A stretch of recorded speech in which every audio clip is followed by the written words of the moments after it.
Hello! We're here. Happy Holy Hell Sunday. I am the captain. It's a long week. What's left of the captain? Joined by Matty Laws. What's left of the Matty Laws? Well, it is Sunday Night Baseball. You know where I'm going to be. After a short and brief absence, Matty is here back in the saddle this Sunday. Thank you, Stat Boy. Thank you so much, Stat Boy, for filling in last week. Well, I'm worried tonight's game may not live up to last week's. While we do have two preeminent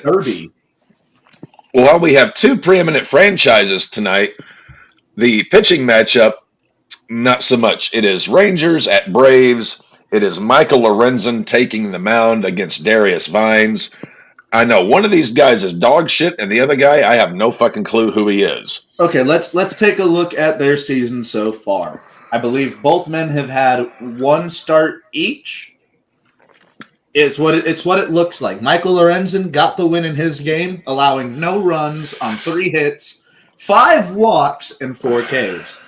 Last week, the Dodgers almost broke the Major League record for walks in a game. They gave up 14 or 15 walks against the Padres. Atrocious. That's horrible. Yeah.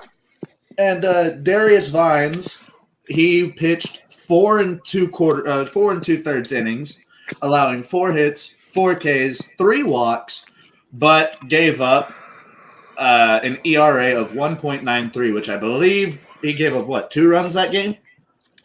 Yep. So Darius Vines gave up 2 runs his last game. Michael Lorenzen gave up none, but walked 5. I don't know how this game's going to pan out, but it could be. Neither do I. Atlanta is on a 6-game win streak. Texas, the visiting team here, their lineup for tonight goes Marcus Semien, the second baseman, Corey Seager, the shortstop, Carter, the left fielder, Garcia, the right fielder, Nate Lowe, the first baseman, Smith, the third baseman, Wyatt Langford, the DHing rookie, the guy who's catching, and Tavares in center field. Who the fuck do they have? Nizer? Neezer. He is 1 of 16 at the plate, so he ain't out there for his bat. I think he's out there to give Yona Heim a day off. God. Atlanta's lineup. Be a fun Sunday night baseball game, isn't it? Atlanta's lineup, Ronald Acuna leading off, Michael Harris, center field in the 2-hole, Austin Riley, third base, batting third, Matt Olson, first baseman, batting in the cleanup, Marcelo Zuna DHing, Orlando Arcia, shortstop in the 6-hole, Jared Kelnick in the 7th, Trump, the catcher, in 8th, and Guillorme, the second baseman, in 9th. Can we talk about the fact that Ozuna has 8 home runs in 10 games played? Ozuna's been playing well today this year. That bat is on fire this year.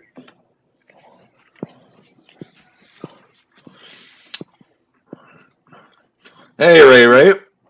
Oh, we got Ray in the chat. I've been looking at the stat tracker before. Hey guys, that was bullshit. No, it wasn't. We beat the Lakers by 10. That's not bullshit. I'm guessing Ray is a Laker fan. If he's an Angels fan, I would assume he's a Lakers fan. It would be pretty odd if he was an Angel fan and a Nuggets fan. It'd be odd if he was a Clippers fan. Because the Clippers just even don't have fans. So, Cap, how do you? I don't know if we really talked about it all too much. How do you feel about the Coyotes going to Salt Lake City of all places?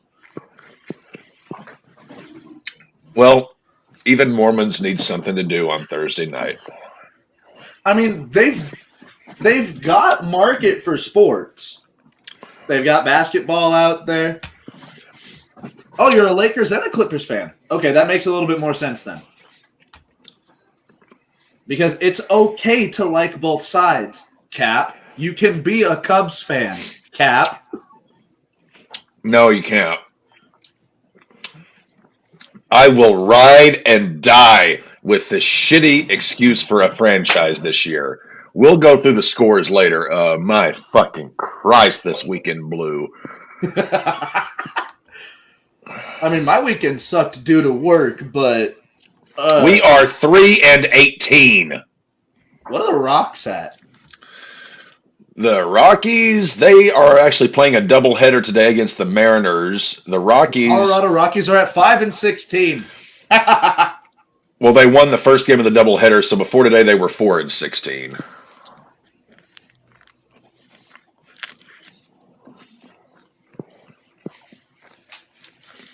Oy. So I will take an assumption that the people that are tuning into us are here for baseball content. If you are a wrestling fan, after you get off here, if you haven't caught up or aren't watching Dynasty as of right now, we will also be covering Dynasty on the Crew Day Twitch, Twitter, and the likes. Rem, Soy Sauce, and KB will be taking a look at that one. And then I'll be hopping over there as soon as we are done here. I've got the matches going on in my background. I've got the baseball right here. ESPN. He just doesn't want to miss Ospreay and Danielson. If I miss Ospreay and Danielson, can I call myself a wrestling fan? Oh, of course you can. A technical wrestling fan. Let's see. Yeah, it's been kind of an odd weekend in baseball. Odd as in we've had some games go the way we thought, others not so much. But the White Sox are still the worst team in baseball. I also watched one of the worst NBA playoff basketball games of my life yesterday. That Cleveland Cavaliers game sucked. Also, for the playoffs, listen to this, Cap. The Orlando Magic versus the Cleveland Cavaliers. Okay. That is maybe the MLB equivalent of watching the Mariners about 5 years ago versus the Guardians. Wait, they still have a team in Cleveland? What, in basketball? Yeah. Yeah. Because LeBron left, so I thought they just picked up the tent and went on. Cleveland is still one of the biggest markets for basketball. KB can probably help talk to us about that. Raymond says Angels are 2 games back of the Rangers, and we will start seeing that number increase slowly over time. What about the Suns game? I don't think I watched the Suns game, but I also heard that Kevin Durant was having some beef with somebody. I don't remember. And we are set for first pitch. Simeon going to be leading off for the visiting Rangers with Darius Vines pitching this one. Let me see if I can't find some stuff on And Darius first pitch Vines. is a strike, 90-mile-an-hour four-seam fastball. Really, that's all the heat you can fucking bring on your first pitch, Darius? Darius Vines. Pitch. Back-to-back changeup has the count at 1 ball, 2 strikes. All right, so his baseball savant page. And a slider outside makes it 2-2. Let's see here. So he produces a cutter, a four-seam fastball, a changeup, and a slider. And I do not like the average miles per hour on any of this. No wonder he's only gone 4 2/3 innings. There's the 5th pitch, fouled off another changeup, and another foul ball at 91 mile per hour four-seamer. 7 pitches so far. So his average speed for a four-seamer, Cap, you're going to love this. 90 miles an hour. Yep. That's his average. So 94, yeah, that's probably about the gusto he can put behind that. So that ain't much gusto. It looks like 95 is like his max velo on a fastball. His cutter is at 85, which if you got a 5-6 mile per hour difference between your cutter and fastball, I guess that's a good thing. Matty, back when you played, what did your heater top out at? I believe, and this was like right before freshman year of high school, about 65, 70. So, well, we are already up to 9 pitches in this first at bat. I mean, if you're going to have somebody go up there and try to run the count, who better to do it than, Marcus Simeon?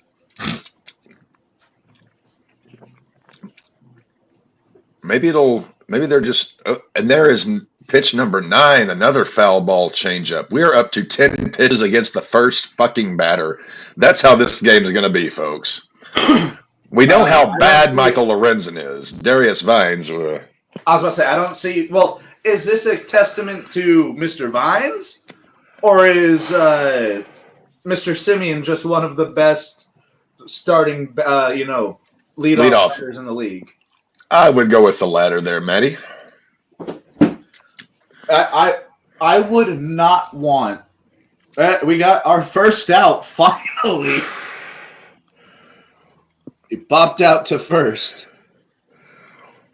Corey Seager now up to the plate. Corey Seager not quite having the year he's been wanting to have.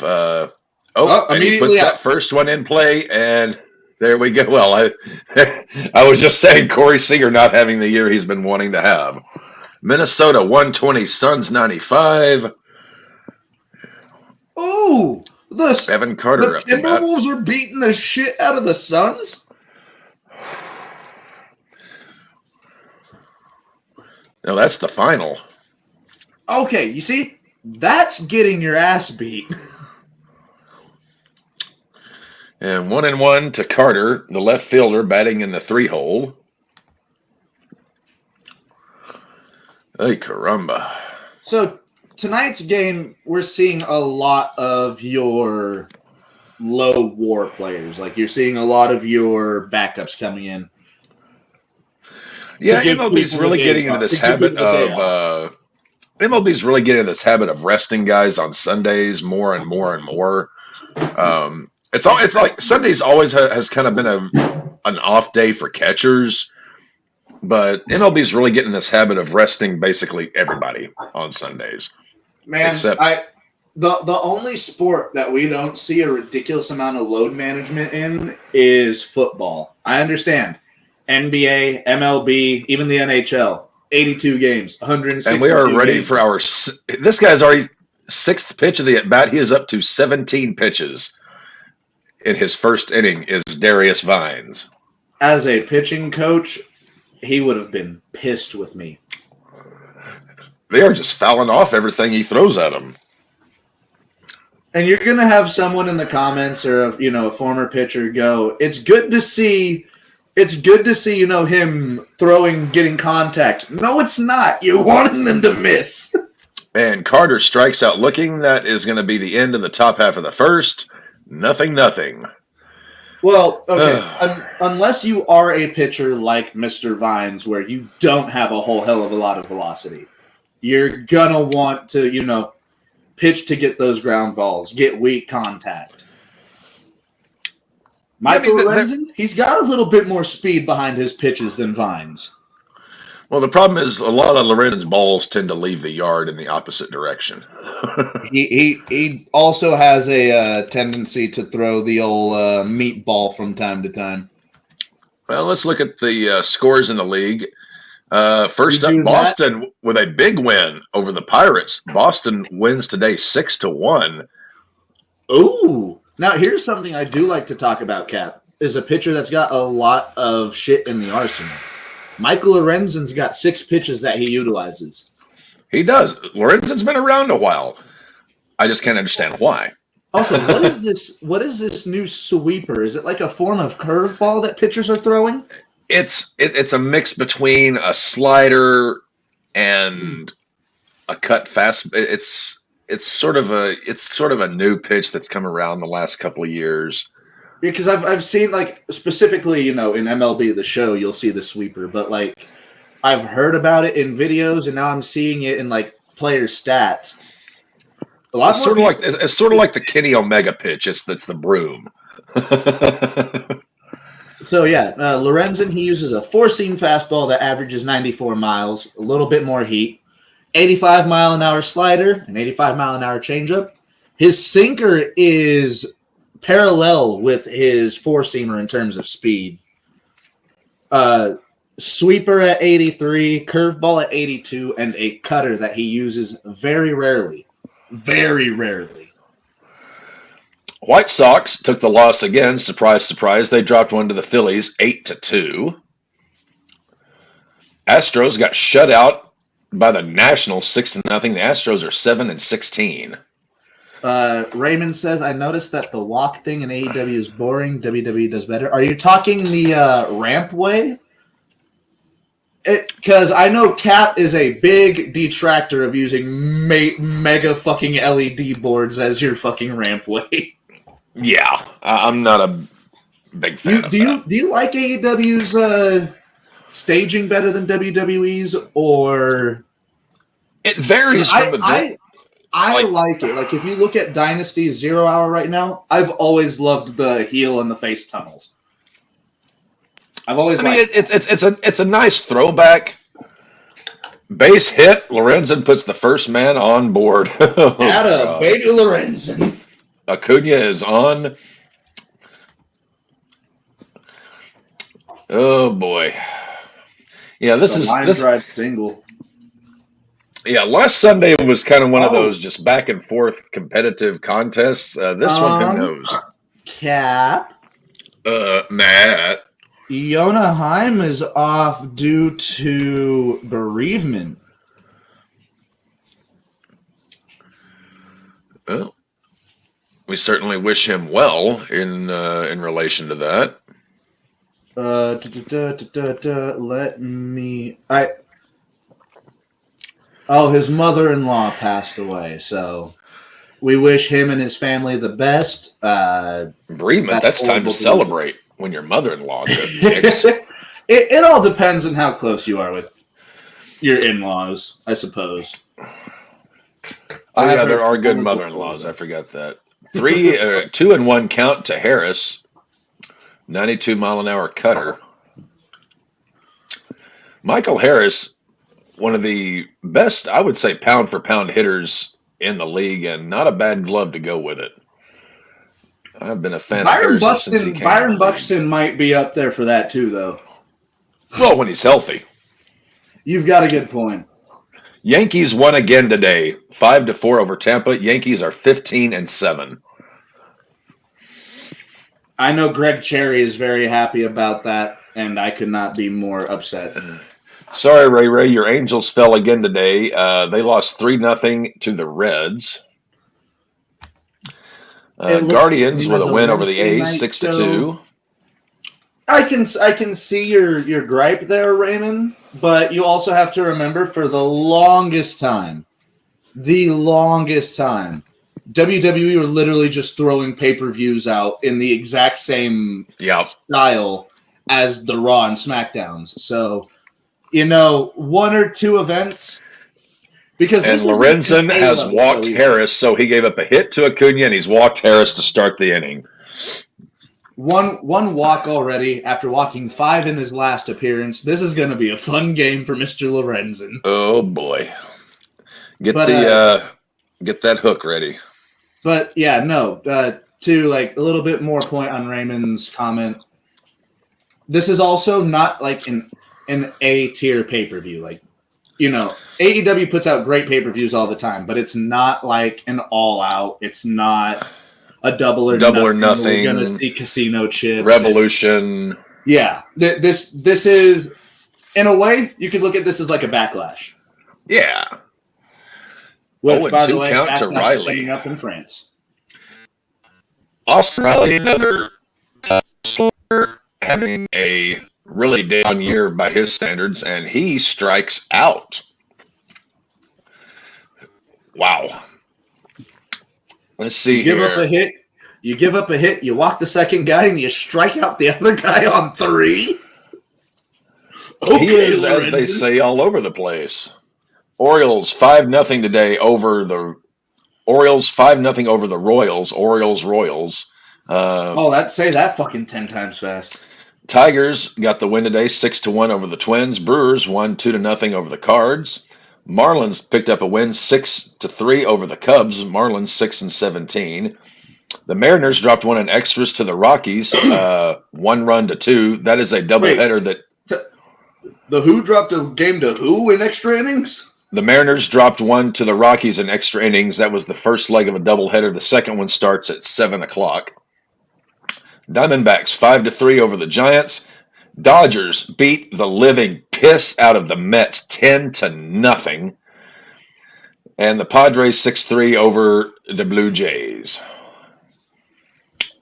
New York Mets, by the way, favorite team of Red Stitch Rotisseries, Glizzy Goblins. Meet the Mets. Meet the Mets. Dude, me and him were... apparently you went robot a minute ago, according to... I went robot.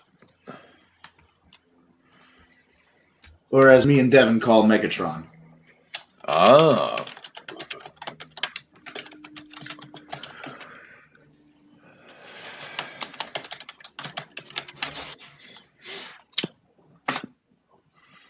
And Olsen strikes out swinging. So we've got 2 out and 2 on. Lorenzen trying to make the best of the bad start to this half of the inning. Dude, is he about to reverse sweep this inning? I don't know. So I don't know if he's going to do that with Ozuna up to bat. First pitch, low and outside. That is going to be ball 1 to Ozuna, 87-mile-per-hour slider. You could pretty much argue and even go out on a limb and say that the Braves have the absolute best line in baseball. You've got the Braves or you've got the Dodgers. And you can say that the Dodgers are up there in terms of that. There is a second ball. It is 2-0. Back-to-back sliders missing. Would you say that the Yankees might have the third best lineup in the league? Possibly. The Yankees they are doing shit. Wild pitch by Lorenzen. Harris, it is gone. Home run Ozuna. It is 3-0 Atlanta. Lord. 417. In other words, an absolute cock shot to dead center. Yeah, like I said, Michael Lorenzen, he's been around the league for a good while, and I still can't understand why. We are at the bottom of the first, and it is 3-0 Braves. This one could get ugly. Orlando Arcia up to bat. It can't get any worse, right, Lorenzen? Oh, believe me, it can always get worse. Lorenzen pitched for the Reds. Trust me, he knows misery, shame, and sadness. Okay. Let us go through. First 2 pitches are strikes, a foul ball and 1 looking. Let's look at Lorenzen's first inning. 2 hits, 3 earned runs, a walk, and 2 strikeouts. Putting him for the day at an ERA of 4.76 in 0.2 innings. I've heard of living on a prayer, but this is ridiculous. And that is going to end the inning. Arcia grounds out to short. It is 3-0 Braves at the end of the first. And another inning you don't like to see. Michael Lorenzen threw 21 pitches in the first inning. Darius Vines threw 18. Hope the bullpens are ready. They could be getting a bit of work.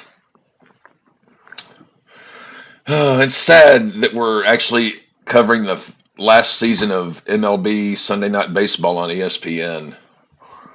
Again, there's got to be a streaming service that's got to pick it up, right? You would think so, but as pathetic as MLB has been in regards to marketing, branding, supporting, putting asses Volley in sport. seats. Yeah, that whole thing. I think because of how easily accessible it used to be when we were younger, dude. Like when I was younger, there was a Fox Sports for every fucking region, and you could catch like 4 or 5 games from that region on that channel. Fox was very regional back in the day. And now it's just so hard for any form of baseball fan just to watch their team. Oh, it's damn near impossible anymore. And a And lot of us have teams we don't even want to watch. like Cap, you talk about it all the time. Where you're at, you can't watch the teams that you want to watch. As you know, no, I mean, it's just the fact that I'm not just a White Sox fan, I'm a baseball fan. And I can't enjoy, watching anytime teams play Texas, Houston, Kansas City, or St. Louis. I'm a baseball fan. I want to watch good games. And for a large majority, those teams have been really good. But, like, another thing about that is, like, as you said, the blackouts there. Altitude Sports threatened to drop the Rockies as a fucking whole. Threatened to drop the Avalanche as a fucking whole. I think there was half a season where we didn't get Nuggets games. Like, we are moving into a time where all of these sports are just going to be on fucking everything's going to be on a streaming service, and it's going to suck. Raymond says, what do you think about the NFL game in Brazil? Both teams can't wear green. It's the Seahawks and Packers. Hold on. Give me a second. NFL Brazil colors?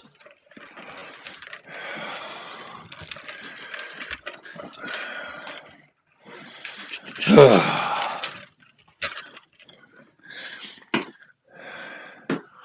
NFL in Brazil banned the Eagles are banned from wearing their green jerseys in Brazil. Or they could be. Could be. This could be one of those games, folks. Philadelphia Eagles could be banned from wearing home jerseys for Brazil against Green Bay Packers. I could be going a little Harry Doyle here. Give me a second. All right. Already have a dilemma to overcome because of the color of their jersey. Because of their fierce rivalry with the fellow Brazilian soccer club Palmeiras, Corinthians have an informal ban on the color green. Oh, so where the game is going to be played, that shade of green cannot be worn. So the Eagles, are we going to see the Kelly greens? The Kelly Kapowskis? Well, no, like the 60s. Hell, you're too young to even remember Kelly Kapowski. I have no idea who the fuck that is. You have a very valid point. It's all right, because I'm saved by the bell. I don't think I've watched an episode of Saved by the Bell in my life. Actually, no. I'm lying. I have, because that shit used to come on at like 3 a.m. And I was the ultimate fucking early bird when I was younger. And Lowe puts one into play. He singles to left off of Vines. So we've got one out, one on. Josh Smith up to bat. Smith has had a pretty decent start to the year. He's been putting good wood to the bat to start the season. I mean, realistically, both of these teams haven't had that bad of a start to the year. I mean, the Rangers have more games, yes, but Rangers are 11-11, Braves are 14-5. The problem with the Rangers is they're, one of their big bats, Seager, has not been all that good. Well, if you look at their lineup tonight, the only real big bat that they have is Adolis, is El Bombi. And also up to bat right now, Wyatt Langford. RAWBall would like to extend its condolences to Wyatt Langford for having been the victim of Angel Hernandez last week. Young man, you are far better than either of us. Holy shit! We reviewed all 3 pitches on the Tuesday show, and Jesus Hebrew Christ! I'm just letting you know right now, Cap would have fought Angel Hernandez then and there. I mean, I'm kind of a nice guy. I probably, if I were in the batter's box, I probably would have just, moved on. I was thinking more if it was Maddie or Dev, as far as, I would fear for the umpire's life if that were Devin up to bat. I would fear for any umpire. So there was this one time I was band camp. I was up to bat, and I had gotten hit in the hand, but because it hit the nub of the bat, the umpire ruled it as a foul ball. And when I tell you that my mother, my father, and my 6-year-old little brother were trying to fucking get at this umpire. Maybe that was Angel Hernandez's bastard spawn calling that game. Braves go down swinging in the... Actually, Rangers go down swinging the first half of the second. Braves are coming up. Let's see, who is due up for Atlanta? Looks like it is going to be Kelnick, Trump, and Guillermo. Guillorme. That is the worst fucking law firm I've ever heard of. Yeah, Kelnick, Trump, and Guillorme.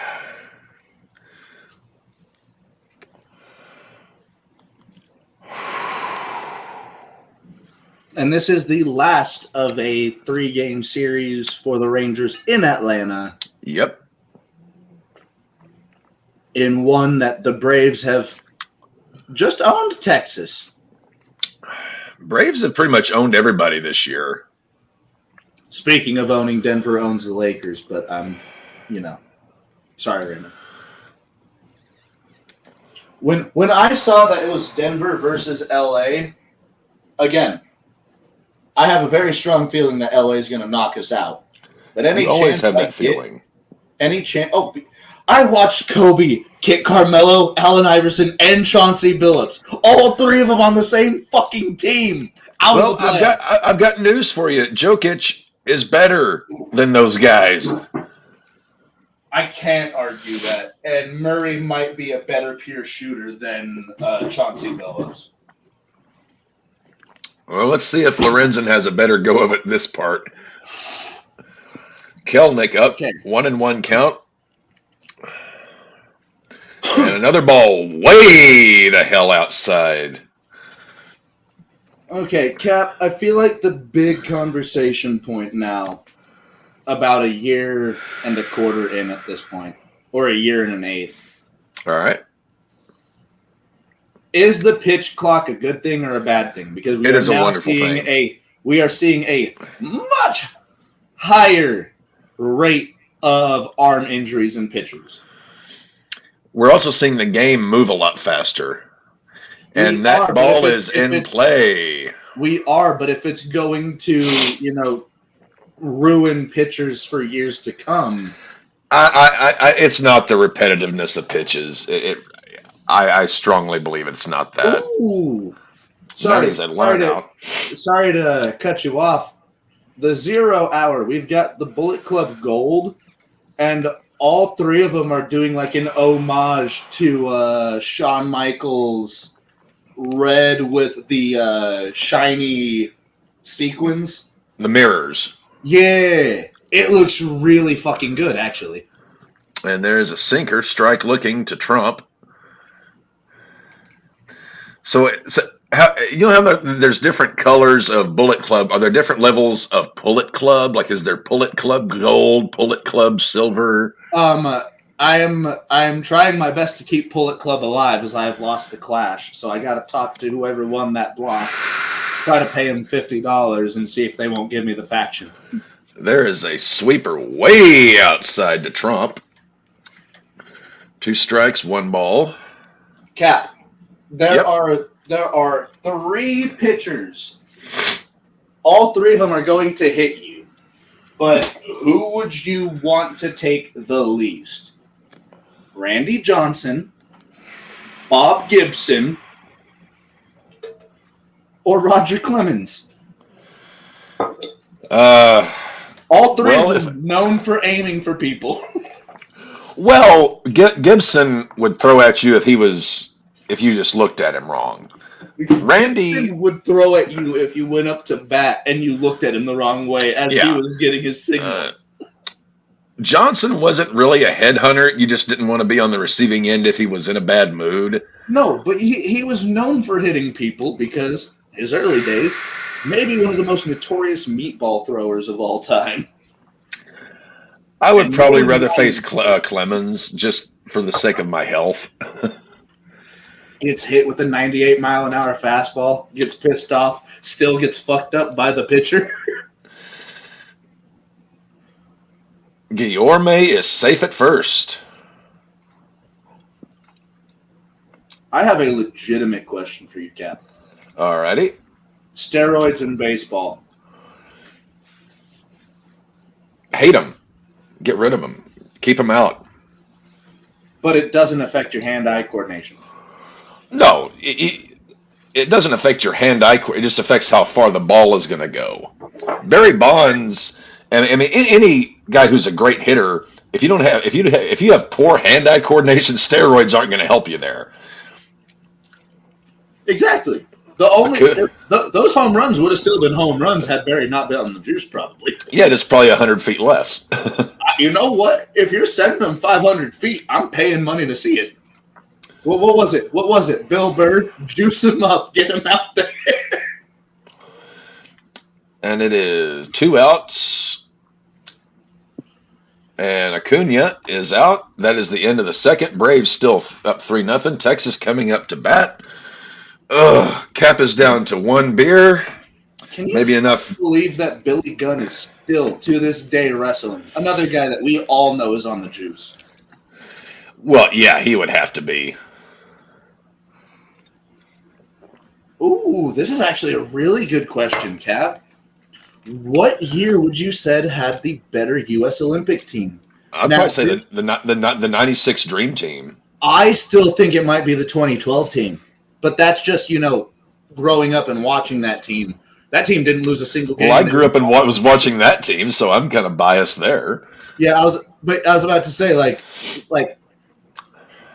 this is a hard question because it's all depending on how you look at basketball. The 2012 team was a much better scoring team. Like, that's the reason they won the Olympics that year. They stormed and they beat the shit out of everybody. The Dream Team, however, that is your most complete team of scorers, passers, defensive players. I want to say the 2012 team because the 2012 team would probably put up more points.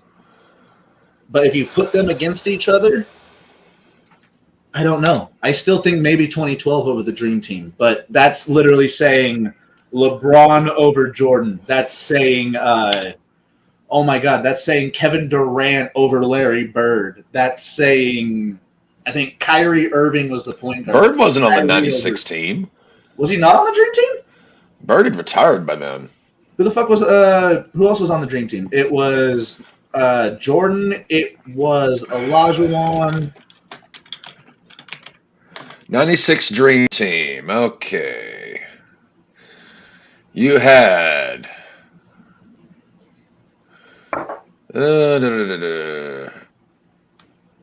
okay, the original Dream Team was 92. It was Barkley, Malone, Pippen, Stockton, Robinson, Payton. That's still a really hard team to beat, regardless. So, okay, here it is. Charles Barkley, Anthony Hardaway, Grant Hill, Karl Malone, Reggie Miller, Hakeem Olajuwon, Shaquille O'Neal, Gary Payton, Scottie Pippen, Mitch Richmond, David Robinson, and John Stockton. Let me see. U.S. Olympic basketball team. So the 2012 men's U.S. team was comprised of LeBron James, Carmelo Anthony, Kobe Bryant, Kevin Durant, Andre Iguodala, Russell Westbrook. Mind you, this was Russell Westbrook after he put up 70-plus triple-doubles a season. Kevin Love, another triple-double machine. Chris Paul, Darren Williams, and the only real odd one out was Tyson Chandler. On the bench was James Harden and Blake Griffin. Not a bad squad. I think that squad beats the Dream Team, honestly, and I'm being legit. Do you think this year will do better? No, because the people that will be going into that team are really old. Even Steph Curry. Steph Curry is old as shit now. He can just shoot from anywhere on the fucking court and make it. 2-2 to Neisner. I don't know. This year's Olympics, I don't know. We could see a changing of the guard because, what is it? Jokic and Doncic are Slovenian? Mm-hmm. Yeah, no. I'm putting fucking $10 on Slovenia to take the Olympic basketball this year because Jokic and Doncic alone are putting up triple-doubles a game. Neisner singles to left. Tavares up. First strike looking 89-mile-per-hour four-seamer, and another strike looking 90-mile-per-hour four-seamer. How's Yamamoto been doing, Cap? Yamamoto? Yeah, for the Dodgers. You know, he's supposed to be as good as pitching as Ohtani. Let's see here. Yeah. While you talk, I got to go release the mouse. Dodgers. Let me see. Meow.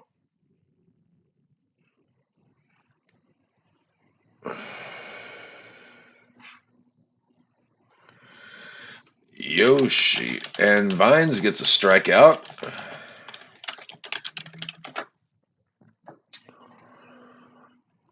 So this year he has pitched 22 innings with an ERA of 4.5.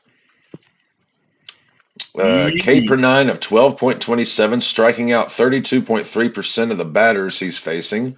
Now that's a 20 hits, 5 walks, 11 earned runs. That so he's allowing an earned run roughly every 2 innings.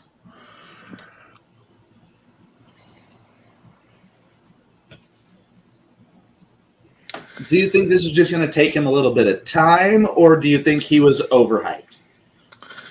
It's too early to tell. I was about to say it's an incredibly small sample size. Ball 1 way outside, a cutter. Cap, if they didn't do the World Baseball Classic every couple of years, do you think that baseball should be added to the Olympics? Like Summer Olympics?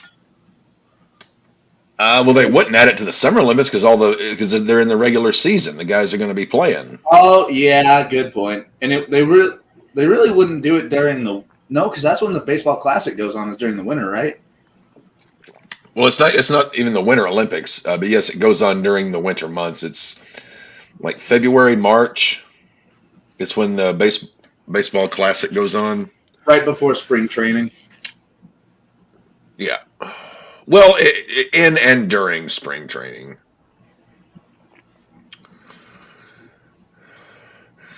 That was Ozuna's 11th home run of the season? He had 8 going into the day. So it was 9. Could be at 9. I don't know, man. 9 home runs in 11 games played, 12 games played. Ozuna's on track to have a great number this year. He's hitting them where they ain't. I don't think he's gonna Aaron Judge it this year, but 50 maybe for Mr. Ozuna. Never know. I think eventually Acuna's gonna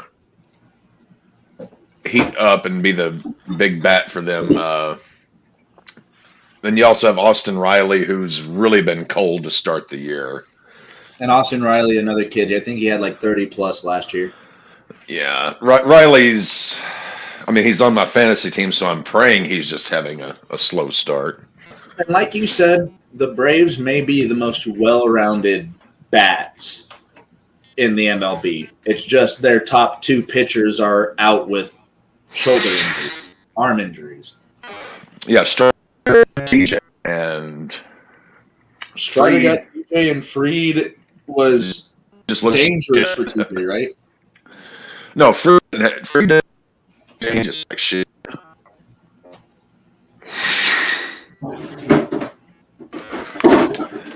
Max Fried has looked like absolute dog ass this year.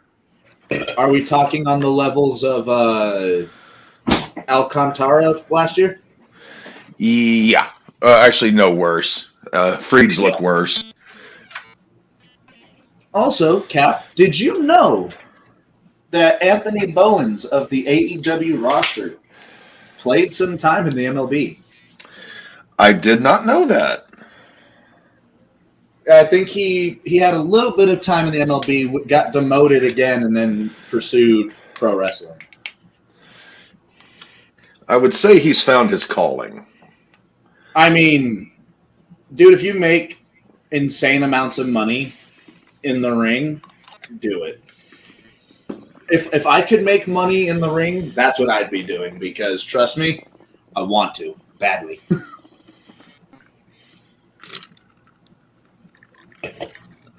Although I don't know if I'd be more than just, the John Moxley or Darby Allin spot because, holy shit, I have no self-abandon. Yeah, I see more Darby Allin babyface that's willing to sacrifice his body all the way to the top of Mount Everest. I don't know about Everest. That shit's cold. If I'm going to die, let's do it on a volcano where it's warm. Come on. You already live in the mountains. If I'm going to die like that, let me do it on a mountain somewhere in Hawaii where it's warm. If I want to die, I want to be emulsified in fire, goddammit. You just want to go full Pompeii. Pretty much.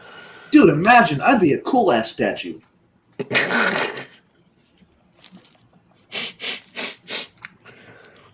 Harris takes his second strike. Lorenzen not having exactly the game he was probably dreaming of, but that could be said for his career. And there is... How long has Mr. Lorenzen been around? Michael Lorenzen, I think he's been in the league about 5 or 6 years. 11 years. He got drafted in 2013. Holy shit. So 11 years ago, he would have been 21. So he got drafted at 21. Probably got called up to the big leagues. No, he's got 10 years in the big leagues, Cap. That's amazing for how bad he's been. Harris strikes out swinging. Riley up, takes ball one outside, 86-mile-per-hour slider. Michael Lorenzen, his line tonight, 2 1/3, 3 hits, 3 earned runs, 3 strikeouts, and a walk. Matty, what was the absolute worst game you ever pitched? I got pulled in the first inning after giving up. I think I walked the first batter, and that's when I knew it was going to be a rough one. So I walked the first batter. I gave up a double on the second hit, or on the second batter. I think I got a grounder to second to get the third guy out. The next 4 got on base, whether it was a walk or a fucking hit. It was a rough start. I think I was pulled in the first inning. Jeez. Dude, pitchers will always tell you there's days that they go out there and they're like, this isn't the day. But they're the ones. Oh, yeah. They're the ones giving the ball that day. I did not have a good day that day. I can tell you, my best day though, I had a complete game. It wasn't a Oh, shutout, but I had a complete game.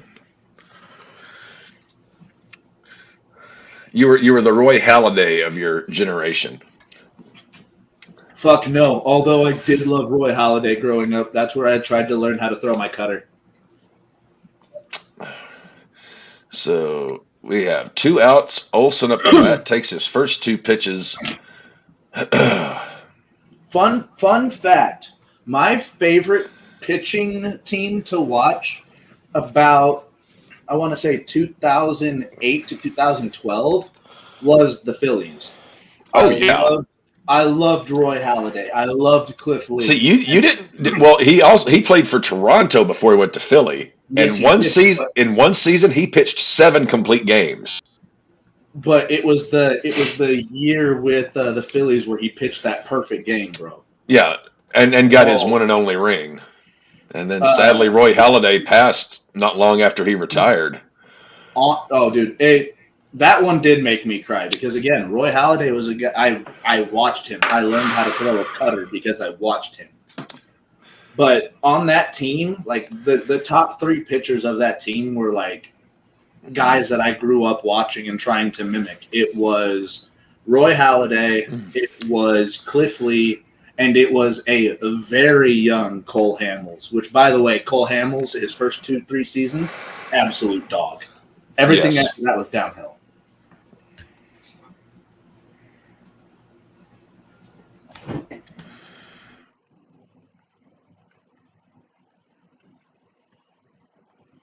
And we are headed to the top of the 4th. This game whizzing right along, exactly how we like it. It is still 3-0 Atlanta.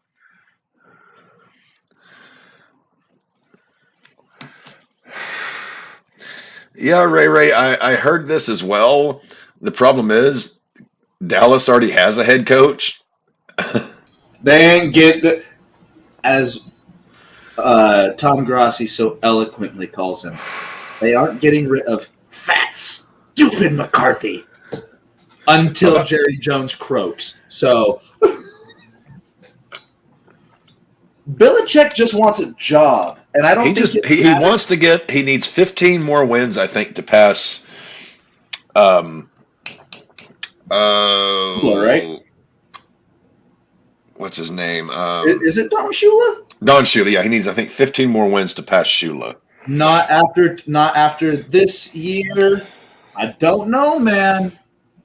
Hey, give Dallas one more year, and something tells me you're going to see a contract extension for McCarthy. The only thing that's going to stop that from happening is them not going into the second round of the playoffs.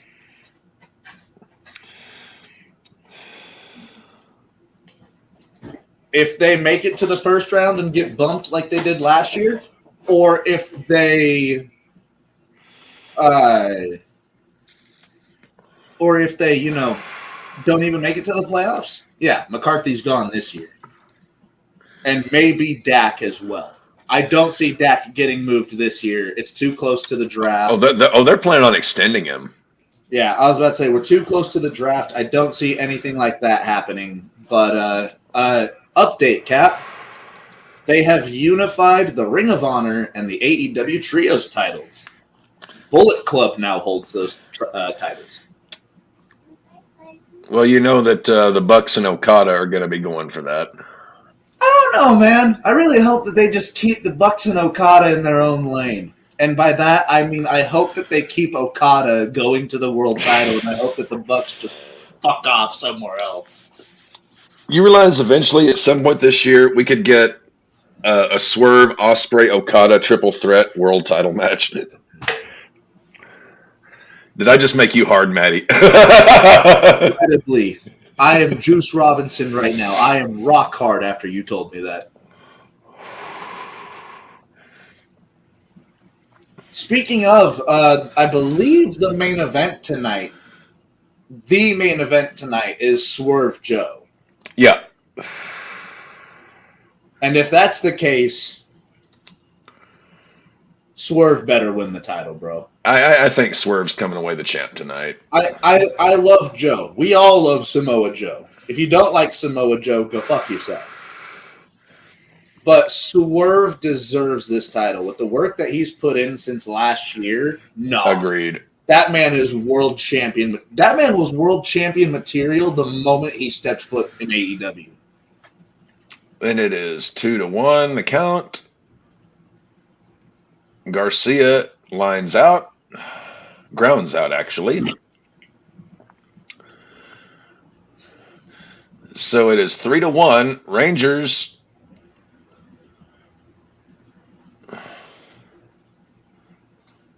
Who got the score for the Rangers? Carter? Carter got the ribby. Yeah. Drove in. Oh, he got a homer. Yep. Lowe up to bat. Now, Nathaniel Lowe and Brandon Lowe, are they related at all? I do not know. Ray, I hope it's FTR, but being as this is a ladder match, I think it's going to be the Bucks. So here's the thing. The Bucks, as people, as EVPs, I don't know about it. When it comes to matches like this, they always deliver. Point being, look at the last match that they had like this. Sting's retirement match. I don't think, at this point, I don't think any better opponents could have been picked than the Young Bucks, unless you would have done Sting versus Darby. But at that point, Sting didn't want to do one-on-one matches.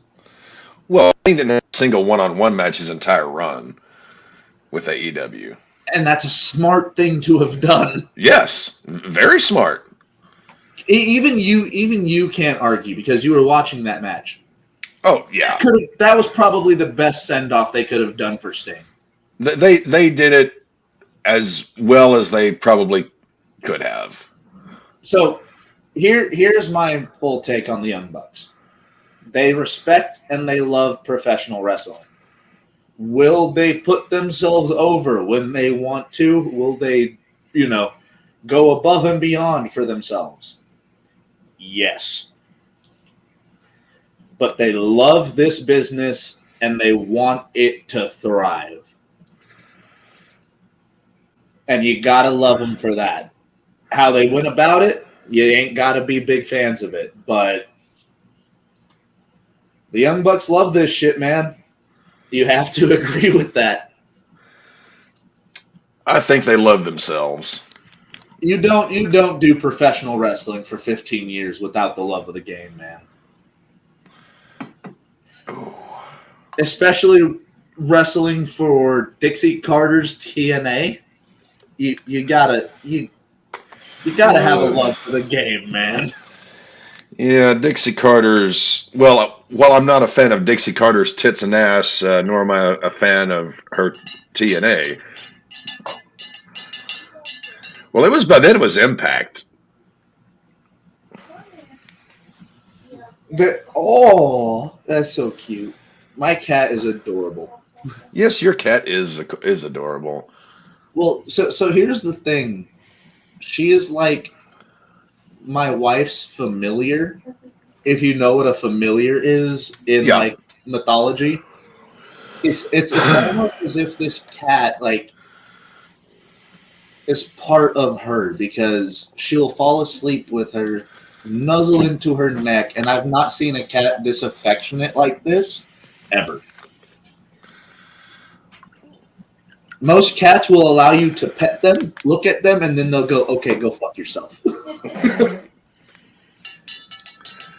Cats are notoriously, how should we put this, inaffectionate. Well, it's like Robin Williams said in one of his final stand-ups, cats are like the original drag queens. Who loves Kitty? Who loves Kitty? That is one of mine and Laura's favorite stand-ups of all time. is the Robin Williams 18 live fucking from Manhattan. times. Oh, that is honestly still to this day. That happened in the year 2000. That is still one of the greatest stand-ups to have ever. Oh yeah. Robin Williams was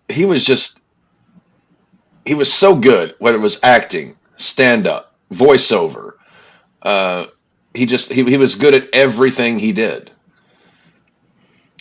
And he was a big baseball fan. He grew up in San Francisco, loved the Giants. Oh yeah, Threw out a first pitch at a couple of World Series games. Something I want to point out before we get back to baseball.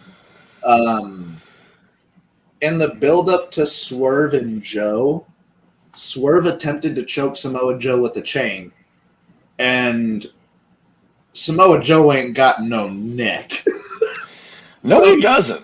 He just kind of no-sold it and turned around. Well, it's like Dev. Dev doesn't have a neck. No, D does have a neck. Trust me, I can get under it.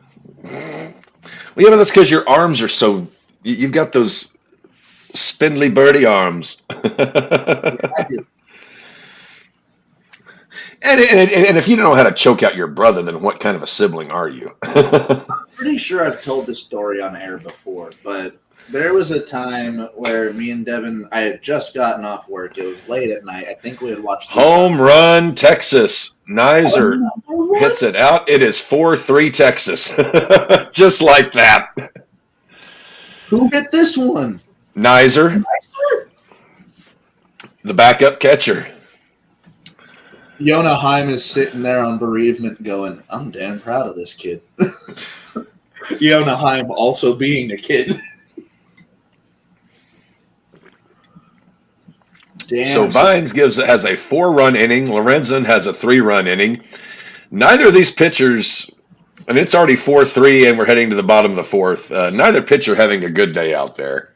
You said it, Cap. This was potentially going to be one of the worst pitching days we've seen. Well, I saw the matchup. I was like, oh, Rangers, Braves. This is going to be really good. Then I saw the pitching matchup this morning. I was like, oh, fuck. Because the pitching, the scheduled starters, can change, depending on, any number of factors. But I was like, okay, well, Rangers, Braves, Sunday Night Baseball, it's going to be good. Hey, Cap. Hey, Matt. I trust you to do play-by-play anytime I need to mute myself. Uh-huh. The opening match is Pac versus Okada. Oh, you got to go jerk off?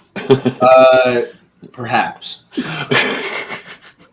I'm going to be bouncing back and forth, but yes, this match has a good portion of my attention. Hey, I can do play-by-play all day.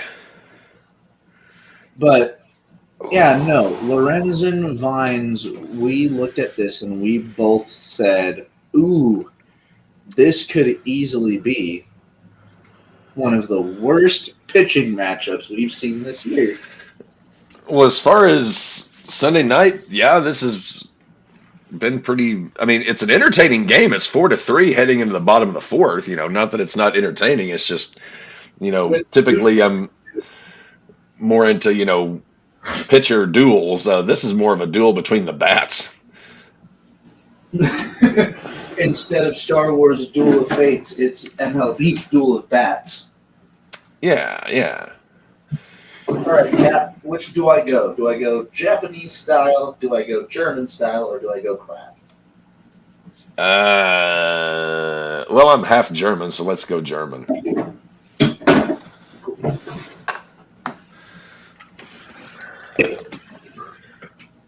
Ay. And here comes the AEW Continental Champion, Kazuchika Okada. I like both of these guys, so it'd be tough for me to have a favorite here. Although I would like to see Pac kind of get his career back on track. Well, I don't remember why he took that extended period back in England, but I know he took personal reasons to go home. So his first real rivalry back being Okada, Yeah. Inject that shit into my bloodstream.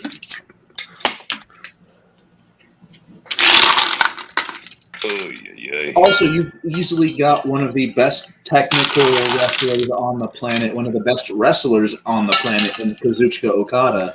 Yeah, the Rainmaker. One of the most athletic human beings on the planet in Pac. I like just about everything about Pac. I think he tries to be a little too much high flying rather than on the ground for his. It's like I look at Pac and I think this guy could be Gunther because like you never see Gunther do stuff Gunther shouldn't do. Pac, you watch him, it's like, why is he doing that move? Why is it? It's like this guy's big badass enough. You also have to look at this. When Pac was in WWE, when he was Neville, Vince lines out to short. Vince legit looked at this man, a man who is built like a fucking shit brick house, athletic as the day is long, and was like, "You're Mighty Mouse, pal."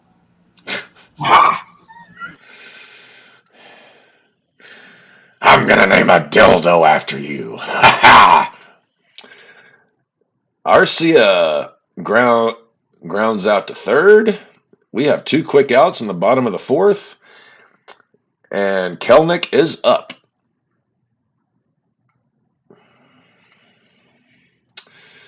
And ball 1, change up, low and in, just missed the zone. You could argue that one possibly. Strike 2, swinging 90-mile-per-hour cutter inside. I think that was a bit of a makeup call there. I am very surprised that both of these guys are still on the slab. Well, Lorenzen just threw pitch number 57, and it's only the 4th inning. So, I mean, you don't just want to raid your bullpen that early unless you absolutely have to. Again, as a pitcher, I'm looking at my strikeout count as well as my hits to ERA. He's given up 3 hits. He's given up 3 earned runs. The thing here is Michael Lorenzen has 5 Ks. Yep. That is a very good thing. But it is a bad thing when you've given up 3 earned runs on 3 hits. Full count to Kelnick. As for Atlanta, we look at Darius Vines. 4 innings, 6 hits, 4 earned runs on 2 strikeouts. And I'm pulling Darius Vines as soon as fucking possible. And Lorenzen walks Kelnick. And honestly, I'm gonna give Lorenzen until the end of this inning. I'm gonna ask him how he feels. He's probably gonna tell me, "Coach, no." And I'm going to send out my bullpen guy because I also forgot to neglect Lorenzen's 2 walks. I love iced tea, especially when you put this much Wild Turkey whiskey into it. Oh, dude. You see, I don't like Wild Turkey. I hate Wild Turkey. Wild Turkey burns like the fucking devil to me. Yeah, it's 101 proof.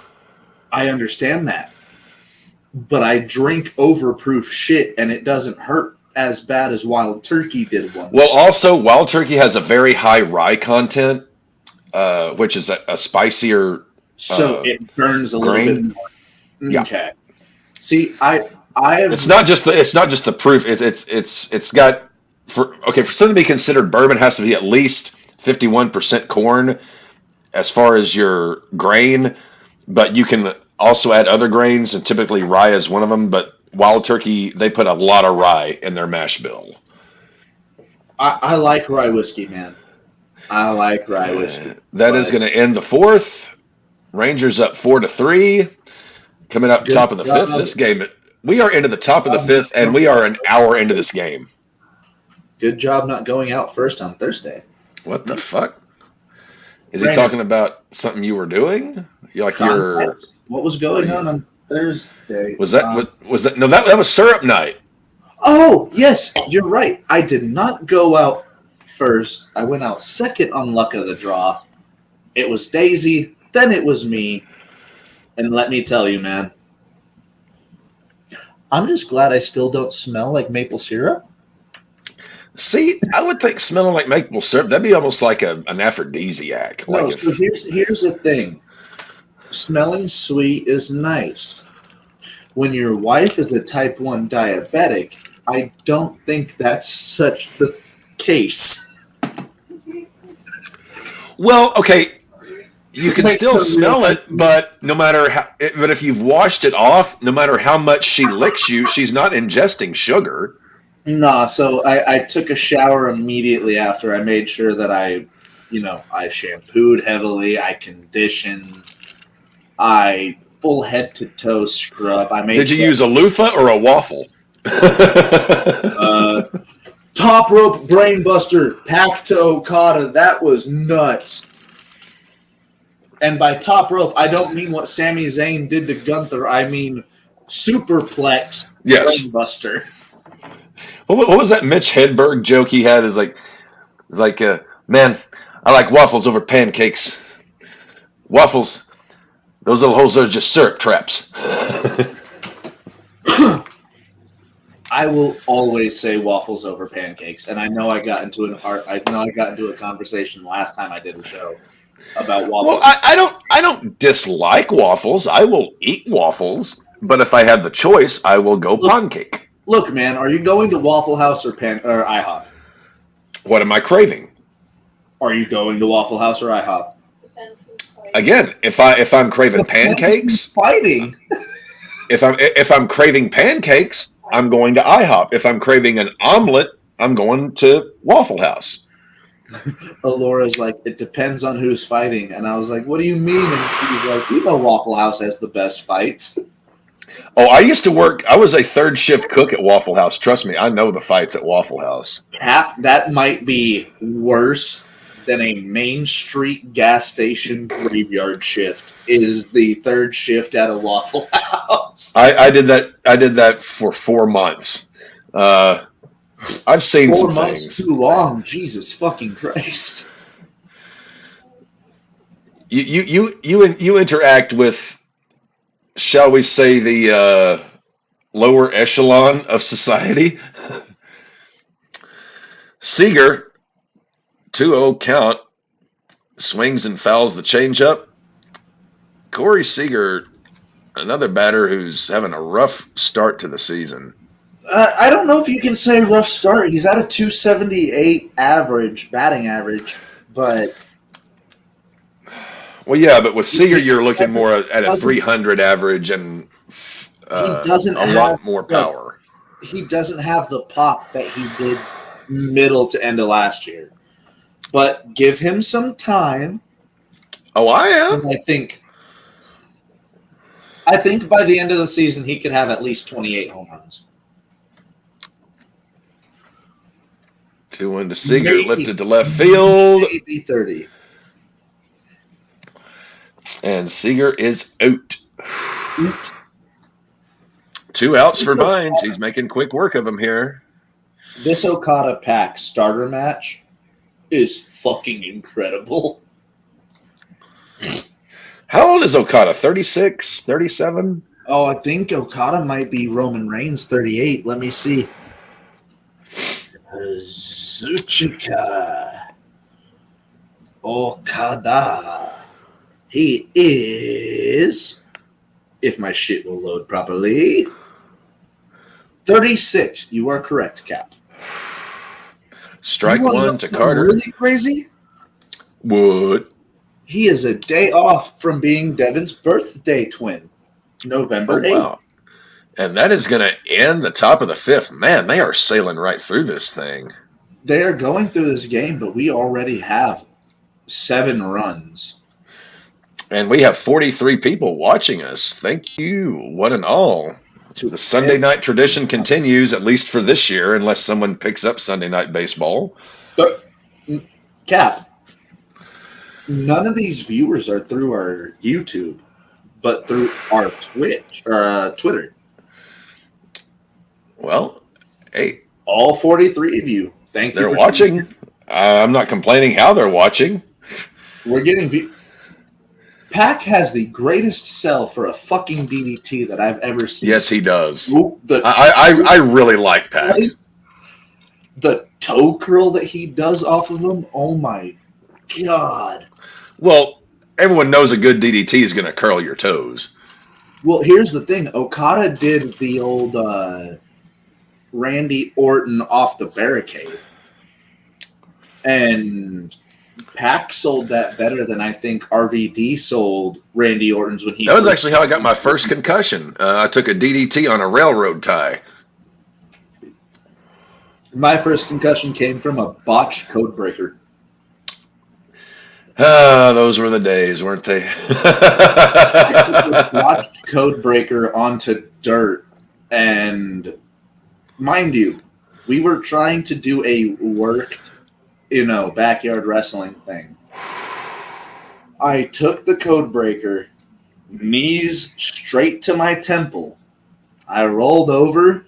He hooked the leg for the pin. I was supposed to kick out. I didn't hear the fucking count. Yeah, that's when the referee does this. No, after the match, they looked at me and they were like, Matt, you okay? And I was like, I see 3 of you guys, and that's 3 of you each. Hit the one in the middle. Right, hit the one in the middle. Oh my God, that sounds like some Punch-Out type shit, Cap. Oh, that was Rocky IV. I know that's Rocky IV. I see 3 of them out there. Hit the one in the middle. Right, hit the one in the middle. Is Rocky Guillorme up for the Braves, takes ball 1, 82-mile-an-hour curve in the date. Is Rocky one of the greatest series of all time? I would say, the first 2 were really good. I thought the third one was pretty crappy. Fourth one was really good. Fifth one was dog shit. And then the reboots, I'll take 1, 2, and 4 past that. Yeah. No, so here's the thing. Do you count Creed as in the reboots? Because if you count Creed, I think you have to count them in the canon. They're not Rocky. They're in the Rocky canon, but they're not Rocky movies. You count them in the canon, but you have to put them if they're in the canon, you can't leave them out of your rankings for Rocky movies. Because Creed 1 and 2 are maybe some of the best Rocky films that they've made. Well, again, you can't really have Rocky in the ring at this point. It's... No, but he's still there. Yeah, he's there. Son. 2 balls to Acuna. They still have Lorenzen out there, and I think they might pull Vines. He's up to 70 pitches, is Lorenzen. I think they're going to pull Vines in the next inning. Basket catch, Acuna is out.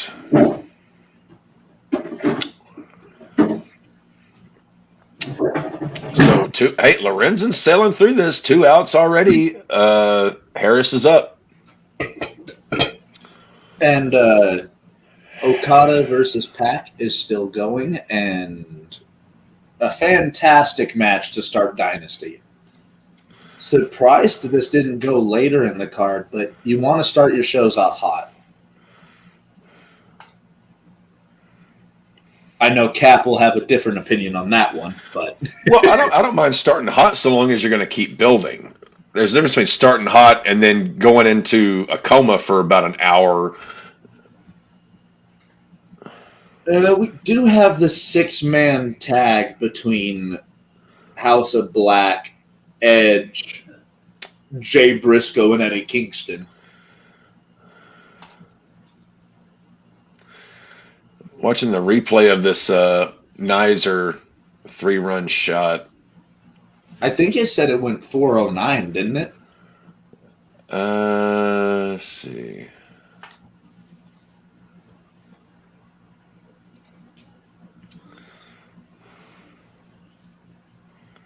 What a stat line for Michael Harris, by the way. 0-1, 1 run, a base on balls, and a strikeout. Atta baby. You ain't got to swing the bat for shit, really. That one, ball 3, way outside. Foul ball sinker, 94 miles an hour. Why would you swing at that?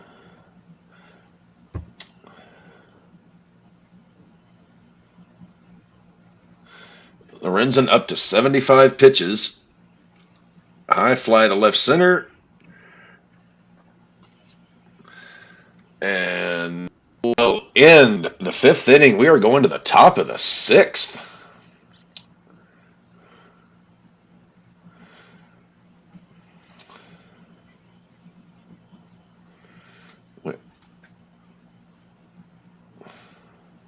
What a pro wants, what a pro needs, whatever makes me happy sets you free. God, these ESPN commercials get on my nerves. Actually, Maddie, you missed it. It was fun. Last Sunday, me and Statboy, we were doing like 2000s boy band karaoke. Oh, Lord.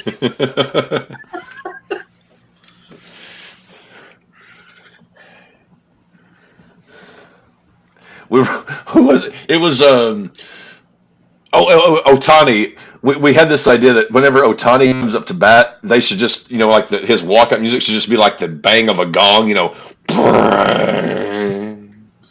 followed by "Back Streets Back, all right." Oh my God. That would be incredible. Oh, that would be.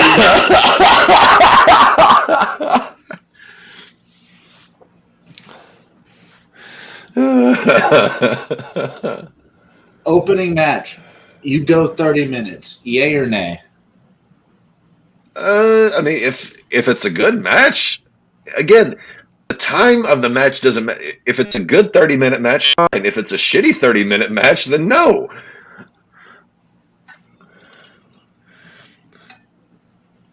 It's all context. The length is not the determining factor. If it goes 15 minutes, but it was great, fine. If it goes 30 minutes, but it's bad, give me a good 15 over a bad 30.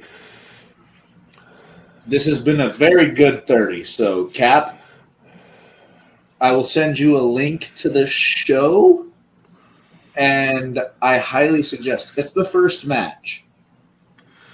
This has the potential to probably be one of the best matches on the card, and I know you're going to get upset about that.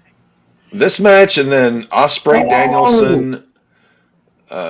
Okada is really fucking living it up, dude. He's living his best heel. He was going for the Rainmaker pose.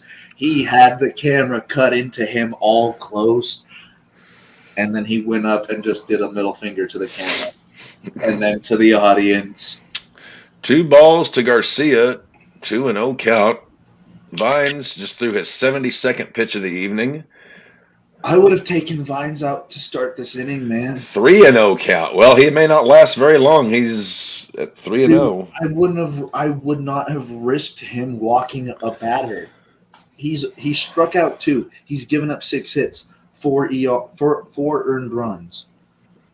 I don't want him giving up a walk on this bad stuff. That is going to be a ground rule double for Garcia. Take him out. Take him out. Take him out. Atlanta. And they are pulling Darius. You were correct, Matthew. He didn't walk him. He gave up a ground rule double. That's worse. That is worse. You see, if I told, again, what did I tell you? I would go to my starter and go, it's the top of the 6th. Are you good to go another inning? If this man tells me yes and then does a 3-ball ground rule double, you're going on the bench. I'm having a serious talk. Are you going to be like Danny Glover and Angels in the outfield, just walk to the mound and be like, give me the ball? I would have looked at him and I would have been like, a fucking backup second baseman would have done better than a 3-ball ground rule double. Well, while they're doing this pitching change, Cap is going to relieve some ballast.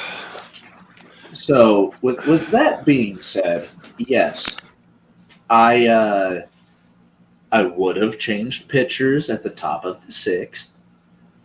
Once this guy gave up a 3-ball ground rule double, I would have probably had a serious talk with him.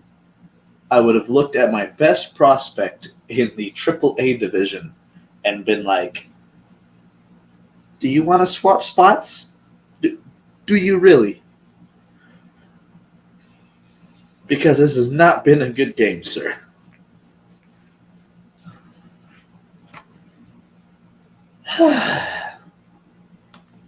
Atlanta is having a rough pitching start.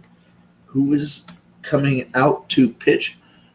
Dylan Lee, relief pitcher. He throws left-handed. Let us see your baseball savant page, Mr. Dylan Lee. Base. I know you keep mentioning Baseball Savant. Do you ever check out Fangraphs? That's another really good page for baseball stats. Now, I did see Fangraphs. I like Baseball Savant because it gives me my pitcher metrics that I like to look at. Okay. I've used Savant. I tend to use Fangraphs, but I mean I like both. I just hadn't heard you mention Fangraphs at all. So let's look at his Baseball Savant page. Dylan Lee is a left-handed pitcher. He was drafted in 2016. He only has 4 years in the majors. He has struck out 91 batters. He has a whip of 1.11 and a career ERA of 2.76. Good pitcher. He only has 3 pitches in his arsenal, though. Well, typically a reliever is only going to have 2 to 3 pitches. An 83-mile-an-hour slider, a low 90s fastball, and a mid to high 80s changeup. But he's done good with what he's got. I mean, throughout most of his career, he played for the Marlins, so... And Lowe strikes out looking. I mean, hey, Dylan Lee has already got it. What a Lee wants, what a Lee needs. God almighty, stop it with the 90s. Pack went for his black arrow cap. Mm-hmm. Okada got the knees up, and Pack's chin made direct contact with the knees off of that. That's not good. No, especially when you're essentially doing a shooting star press with a corkscrew directly into someone's knee. Wow, that was a throw by Chadwick. Okada retains Continental Championship, stays with him. Fantastic starting match. 30 minutes from intro to final bell.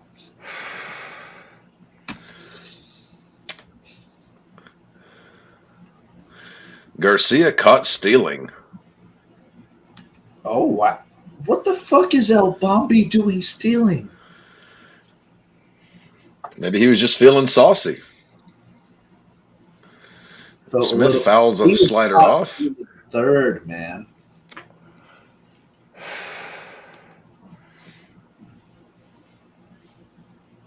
Should have learned from Solo Sikoa that being oozy like that ain't the way to go. Well, speaking of being oozy, Solo hadn't been feeling very oozy lately. He's been feeling very bloody. I love that they brought Tamatanga in. Also, Pac getting a standing ovation from the Dynasty crowd. You love to see it. You love to see it.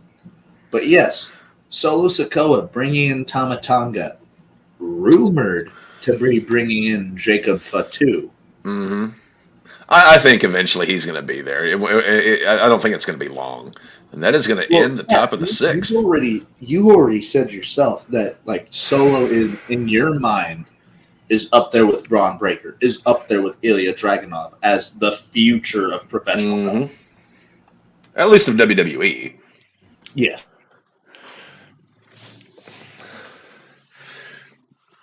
I'm going to piss, and you carry us as I come back.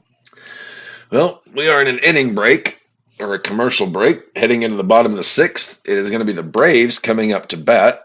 It'll be 3, 4, and 5. The heart of the Braves order Riley, Olson, and Ozuna. And looks like Lorenzen is still the pitcher of record. So we shall see how Lorenzen starts out the sixth inning here. Thank you to all 45 of you who are watching us tonight. This is one of Cap's guilty pleasures, Sunday Night Baseball. It's like my chill show. I just get to sit back, watch baseball, talk baseball, hang out with a buddy. And we've got 46 people here, as 46. well as everybody that's tuned into the crew day for AEW Dynasty. Again, I will be hopping over there as soon as we finish here.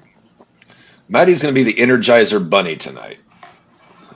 Buddy, I've been up since 3 this morning. We are going... Yeah, I saw your tweet when I first woke up this morning.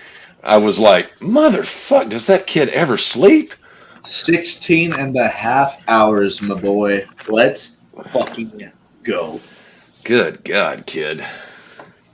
Well, you're also 12 years younger than I am. So, I mean, when I was your age, I had energy that I would kill now. I don't mean shit, man. I've got a grandpa living inside of me. 3, 4, and 5. The heart of the Braves order due up here in the bottom of the sixth. Lorenzen's still the pitcher of record. We'll see how long Lorenzen lasts. I, as a pitching coach, am not letting Lorenzen go out there for another inning. You did good, kid. I'm trusting my bullpen. That'll do, pig. That'll do. That'll do, donkey. That'll do. I'm an ogre. Ogres have lairs. Much like this pitching staff, I have a backup and a closer. First pitch, Riley pops out to second. That is 1 out. All in all, Lorenzen, I mean, he's made it to the sixth. He's given up 3 runs. He's looking at a quality start here if he doesn't allow any this inning. Ball 1 and ball 2 way outside to Olson.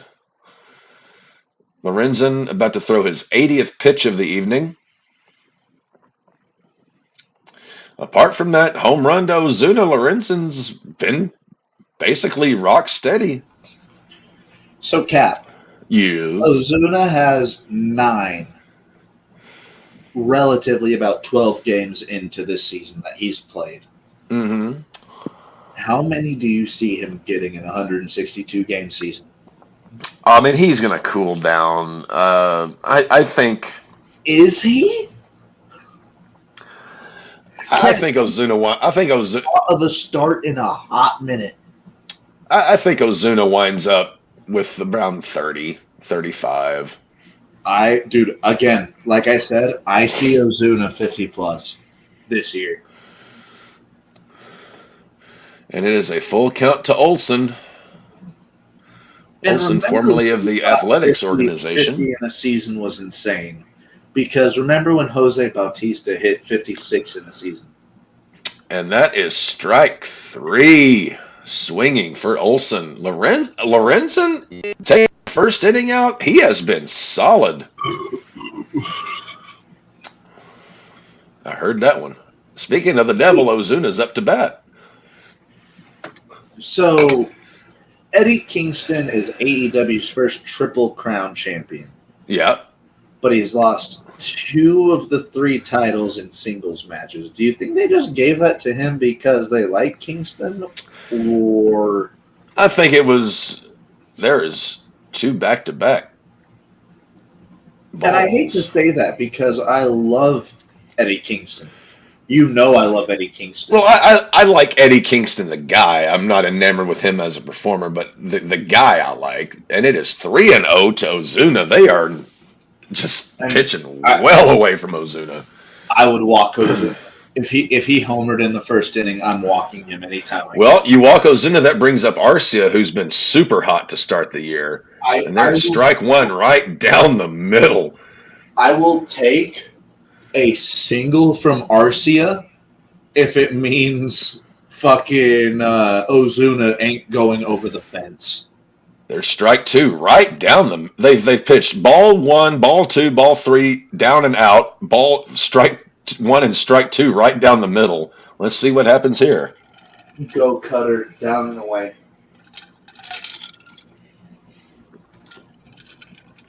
Cutter down and away, strike three. Cutter down and away, strike three. 95 on that last strike. Lorenzen's, he's still got some gas. Cutter down and away, strike three. If he doesn't do that, I don't think this is going his way. He's also up to, this will be pitch number 89.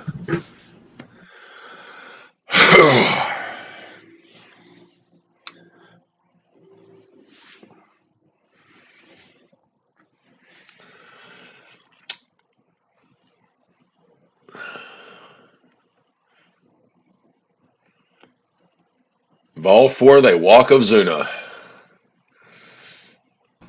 And Arcia is up, formerly of the Brewer organization. I wouldn't have walked him in 6 pitches.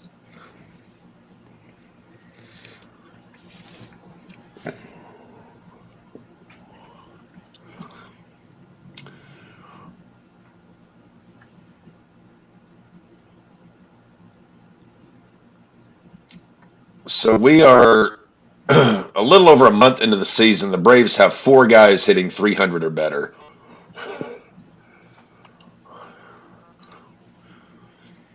Ball one to Arcia, 85-mile-per-hour slider, down and away. There's a sinker strike looking. The Rangers bullpen is up and working.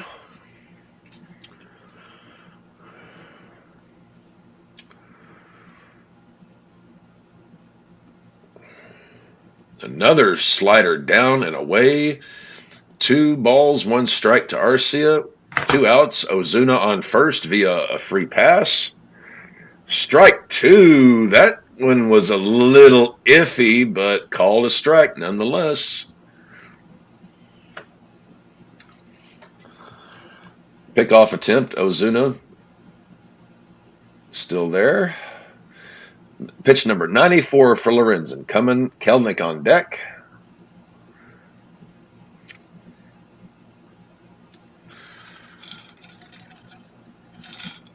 Ground ball to second. Semien has it. Throw to first. That is the 3rd out. Lorenzen gets out of this one. A quality start for Lorenzen. Man. This is a very quality start for Lorenzen. Yeah, you take out that first inning, and he hasn't given up a run the rest of the time. So, just a quick update. Between the Twitter alone, Crew Day and RAWBall are at a total of 93 viewers. We're splitting the views, but we're doing it the right way. We're splitting the vote. Maddie, I notice how you like the wife beater shirts. We got to get you some overalls, like some just old fashioned, blue jean Kentucky overalls. I don't know if I'd like overalls. I really don't, because the thing with like shit like this, it's tight, it's breathable, and I'm able to move in it. With overalls, you're connecting me from my ankle all the way up to here. So like my tightness, my restriction, it's all there. Right now, I'm Bret Harting this shit. I've got the black muscle shirt on top of the hot pink short shirt. and we just hit 50 viewers after I showed my ass. Hey, scissor me, daddy ass.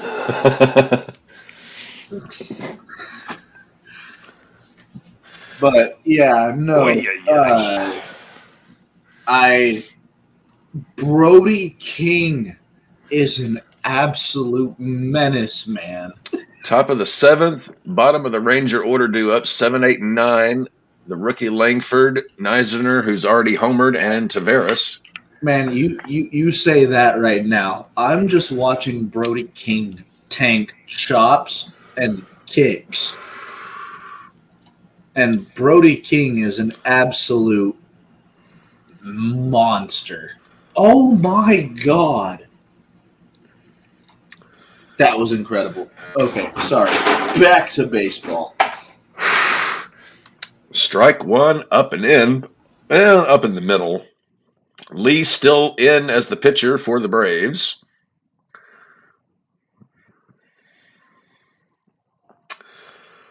Langford hitting .235 in his rookie campaign. The much talked about rookie only spent 1 year in AAA. Oh, we're up to 52.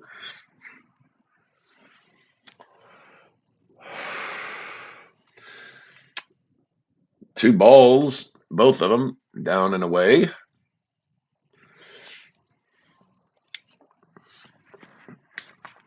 Foul ball.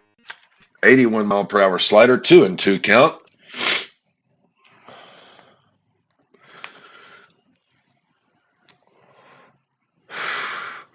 Ball 3, 84 mile per hour slider, full count to Langford.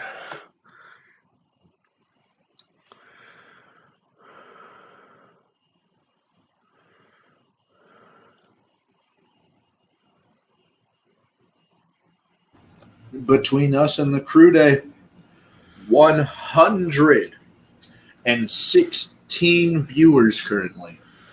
And all it took was you showing your ass. All it took was me showing my ass. Matty Daddy got a nice fanny. The viewers agree. I get. We got 52 viewers here. We got 64 viewers for crew day. Infield single to short. Langford is on. Neisner up to bat.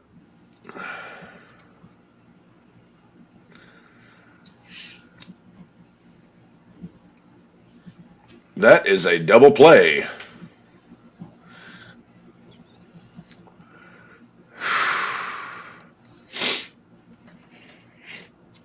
Actually, no, Kisner lines out. Langford remains at first. Tavares up to bat.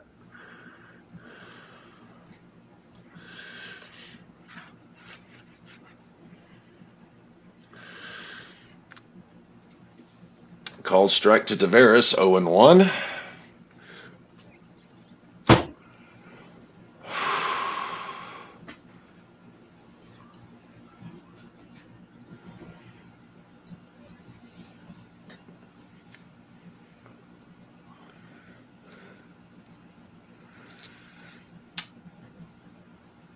$36,000 in attendance tonight for the Braves at SunTrust Stadium. That's a busy stadium for the Braves because I think it's one of the nicer stadiums in baseball right now. It's fair. I think it's only about 5 or 6 years old. It's a really nice park. It only fits like what, 6K though? You mean 60? Does it fit 60? Well, they've got 36,000 in attendance. I think SunTrust. I thought you said 3,600. That's my bad. No, 36,000 in attendance tonight. I think SunTrust maximum. I think it's somewhere high 40s, low 50s. Yeah, I was about to be like, that's close to a packed stadium.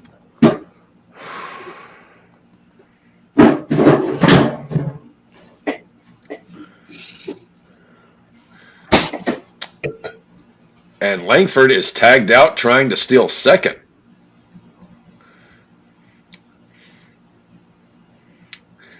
So that is 2 outs in the top of the 7th. This game has flown by. We're not even 2 hours in yet. We're an hour and a half in, and we're almost ready for the 7th inning stretch. Mark Briscoe with an insane spot. Dude, he went from one end of the apron to the other, used the turnbuckle as his launching pad, and did a senton off of that turnbuckle. I'm just glad Mark is still going. I want nothing but the best for that guy. I mean, as an older brother in a relationship, like Mark Briscoe did what Jay would have wanted him to do, just as I would have wanted Devin to do. Like, and Tavares is walked. We did this thing together. If I'm not here, continue.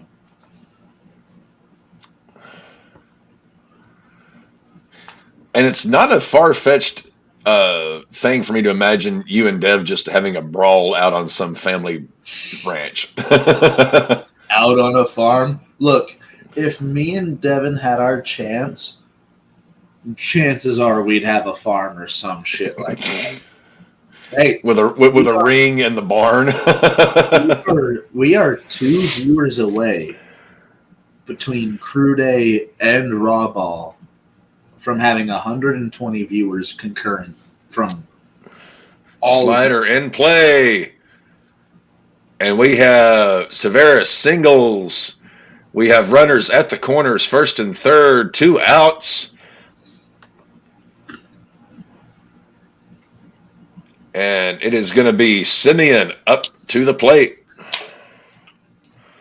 Actually, pardon me, Seager up to the plate. Yes. Who was 0-3 for the night. Is this where his bat pops? Wouldn't hurt my fantasy team none if he did.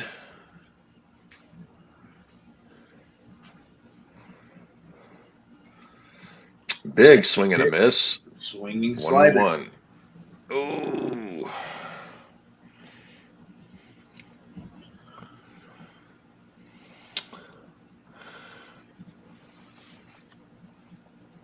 Swing and a miss. Back to the slider.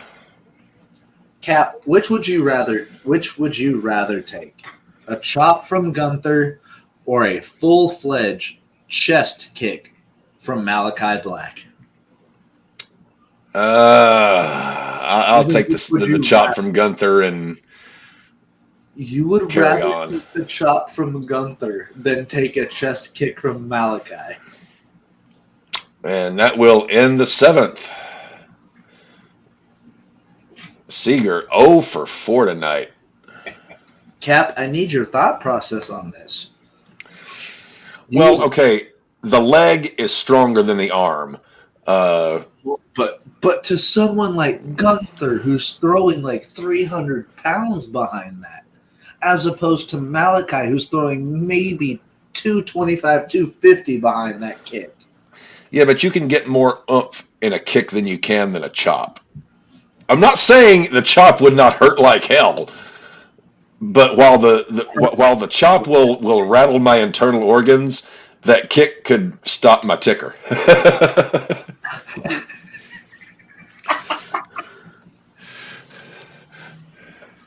Yes, I'm going to need an ice pack once it's over, but the other way I may need a mortician. I just thought I would ask, as Malachi Black was delivering chest kicks to Mark Briscoe. Going to be 7, 8, 9. Do it for the Braves. Kelnick, Trump, Guillorme.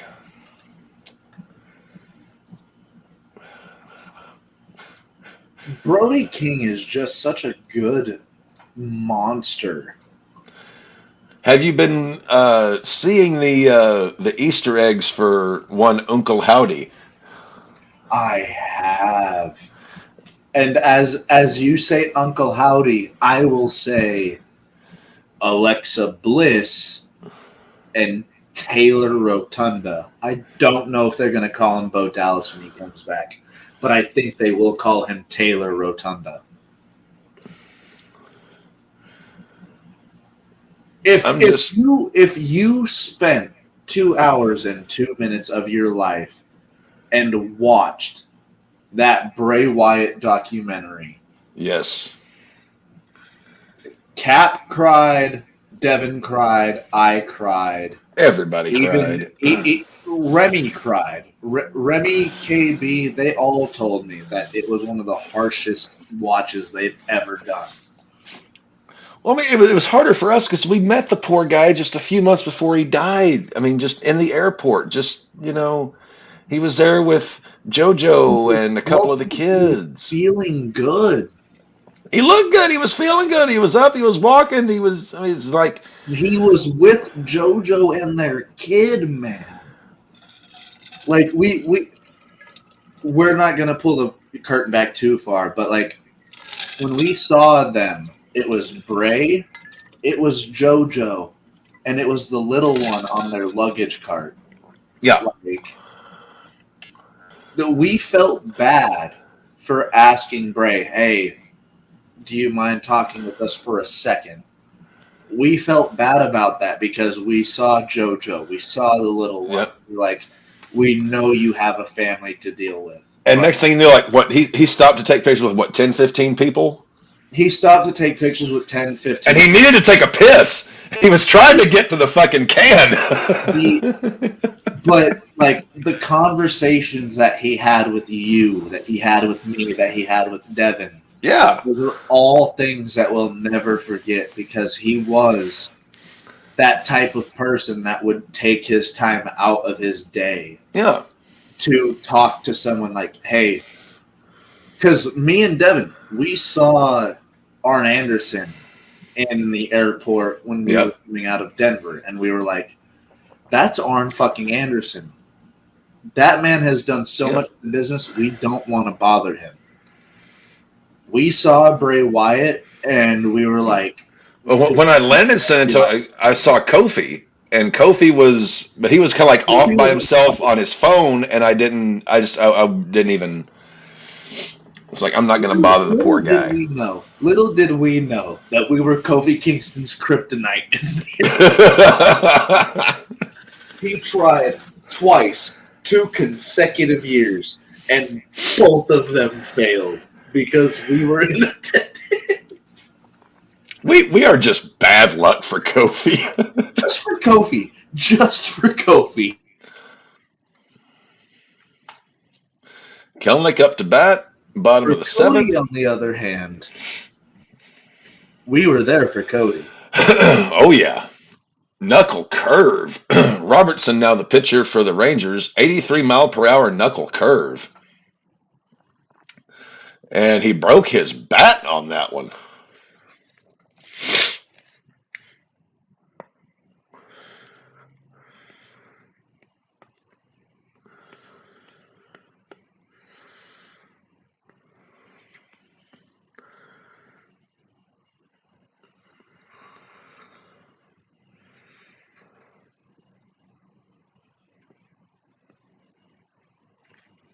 Trump now up to bat. Sorry, I don't care. Knuckle curve. If you are above 78 miles an hour on either, you're not throwing it right. R.A. Dickey threw an 80-mile-an-hour cutter in play. Fly out to center. Trump is out. 2 outs, bottom of the 7th. That is going to bring up Guillorme. R.A. Dickey threw an 80-mile-an-hour knuckleball. And he is the only one I've ever seen that has 20 wins off of a high-velocity knuckle curve or knuckleball. If you are throwing a knuckle curve at 80... How many did Wakefield get in his best year? Was it 15, 16 wins? Let me see, because I want to say Wakefield actually has a 16-win season. Also, House of Black went over. Malachi hit a black mass. Guillorme lines out to left. That is the end of the 7th. Top of the 8th coming up. It is going to be 3, 4, and 5 for the Rangers. Carter, Garcia, and Lowe. Heart of the order. Continue, Matthew. Yeah, no. House of Black won after Malachi hit the Black Miss and a Black Mass on Adam Copeland, of all people. Edge took the pin here. Well, he's got his TNT title. It wasn't up for grabs. He can afford to put the younger guy over here. But that legit Edge made it to where Kingston nor Briscoe took the pin.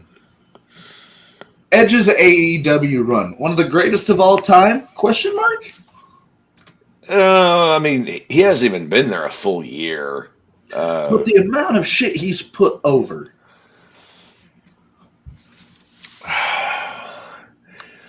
TBD. All right, let's go. Tim Wakefield, best season. Yeah, but I would say he got 15 or 16 wins in his best year. Will Tim Wakefield make the Hall of Fame? I don't think so, unfortunately. I think he has 200 wins to 180 losses. Let me see real quick.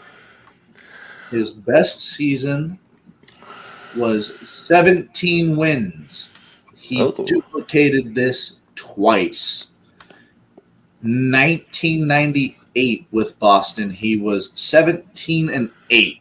In 2007, he went 17-12. I think Wakefield, if he gets in, it's going to be on like his, 8th, 9th, 10th ballot. And if he doesn't do that, I think the Veterans Committee puts him in because he is just so well respected by the players. Here's the thing. Unfortunately, and I love Tim Wakefield, I learned to throw the knuckleball watching Tim Wakefield. He makes it to the Hall of Very Good. He does not make it to the Hall of Fame. Also, concurrent. How long did you grow your fingernails when you were as long as they are now. So you didn't grow them very long. No. So here's the thing. Do I still have my baseball up in there? Top of the 8th. Matzik, the pitcher now, left-hander for Atlanta. Ball, actually strike one.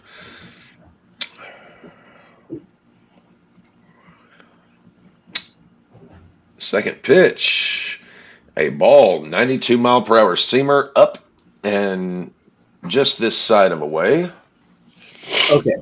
I would have to do a lot of moving around and wake up my wife.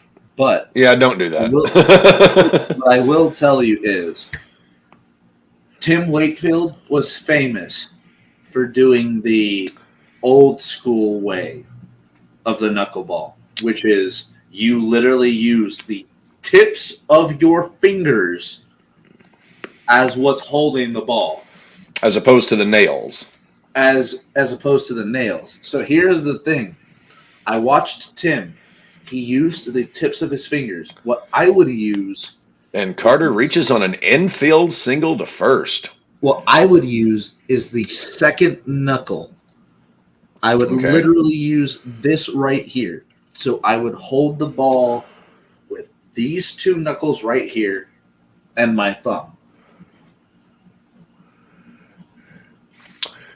But if you look at it and say Tim Wakefield isn't one of the greatest knuckleball pitchers you've ever seen, you're lying to yourself.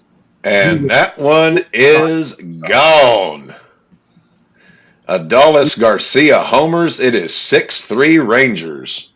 El Bombi putting the Rangers above the Braves, and I think this makes it a Braves win for the series, but the Rangers did not go to sleep. They did not get broomed.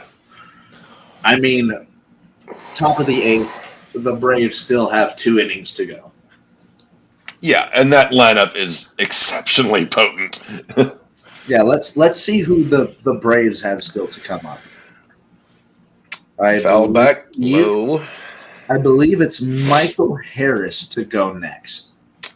Atlanta, yeah, it's going to be Harris, Riley, Olson, I believe. And if Do they get past that, it's Ozuna, who's already homered once tonight.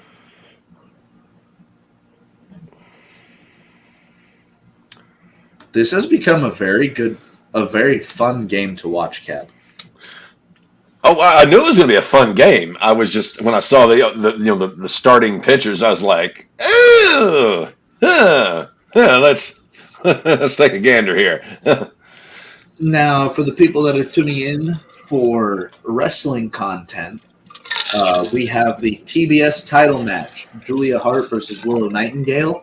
If you want full, in-depth coverage, please tune in to the Crew Day podcast on Twitch, tune into the Crew Day podcast on Twitter, and tune into my personal Twitter, which is at Matty_Laws.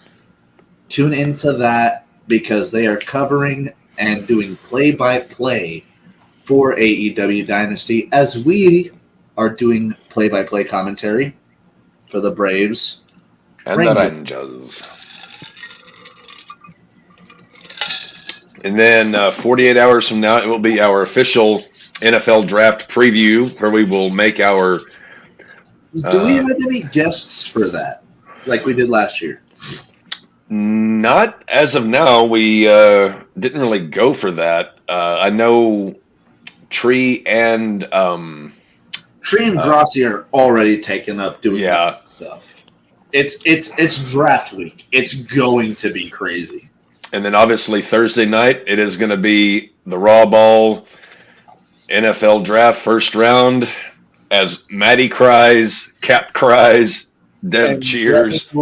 Devin will be at work knowing that his team is going to draft a goddamn running back.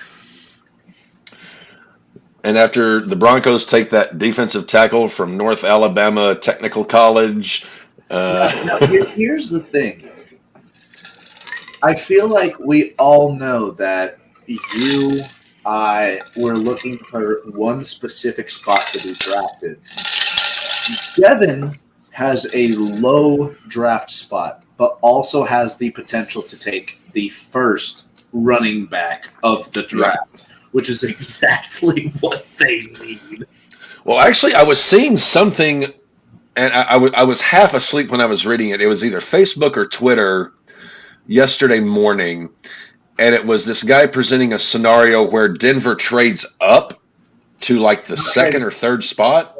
I need you to calm down because that thing that you saw involved Patrick Surtain, and that's not happening. If we trade Patrick Surtain, I'm going to take a hiatus from the NFL season. Matty, you know you're incapable of taking hiatus. I know I have to gamble on it. Oh, we've got Julia Hart with the Steiner recliner.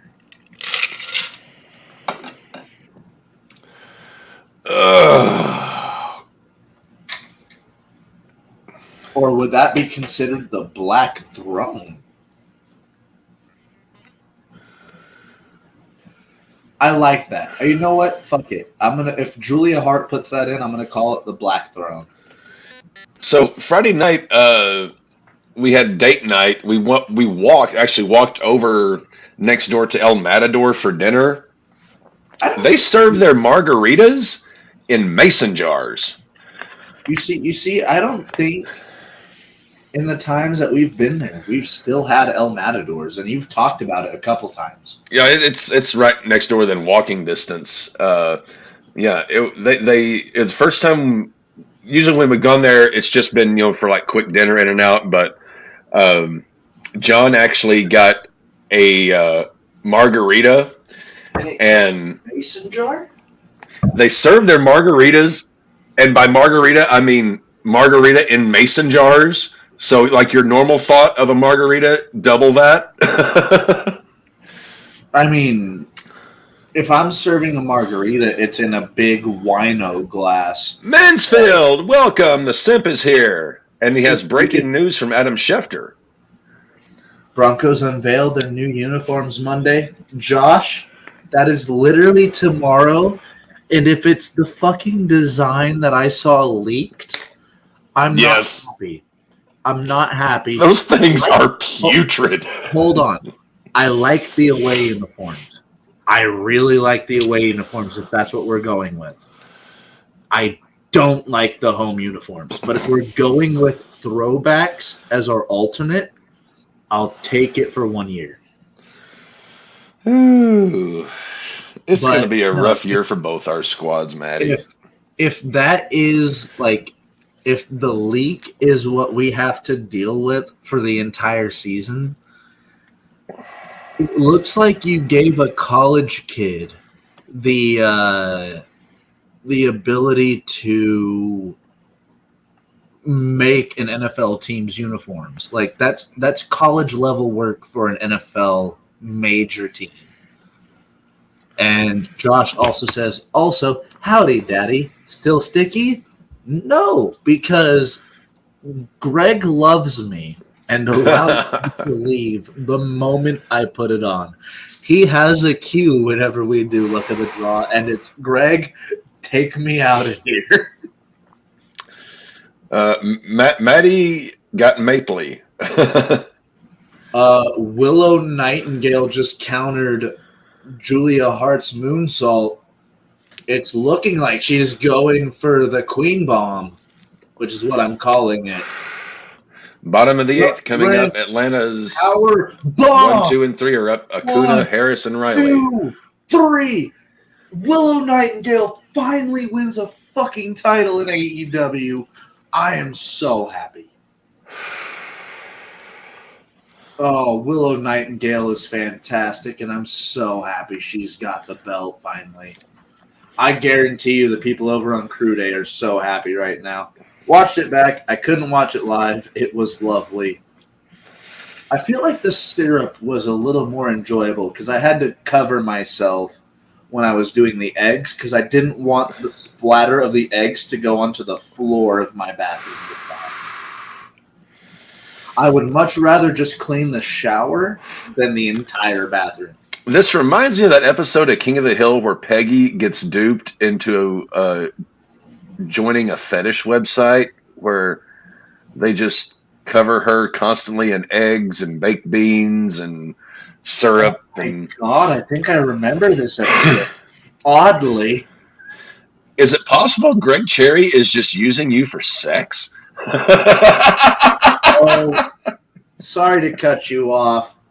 As soon as Willow won the belt, Mercedes is on her way out. And she's come through the heel tunnel. If you don't remember, Willow, supposedly, is the person that injured Mercedes during her last run in New Japan. My fetish is Maddie in general. Thank you, Josh. I appreciate that. But yes, it looks like Mercedes is going after Willow Nightingale's TNT. Acuna singles to right off a cutter. Acuna on first. Harris up to bat. No outs.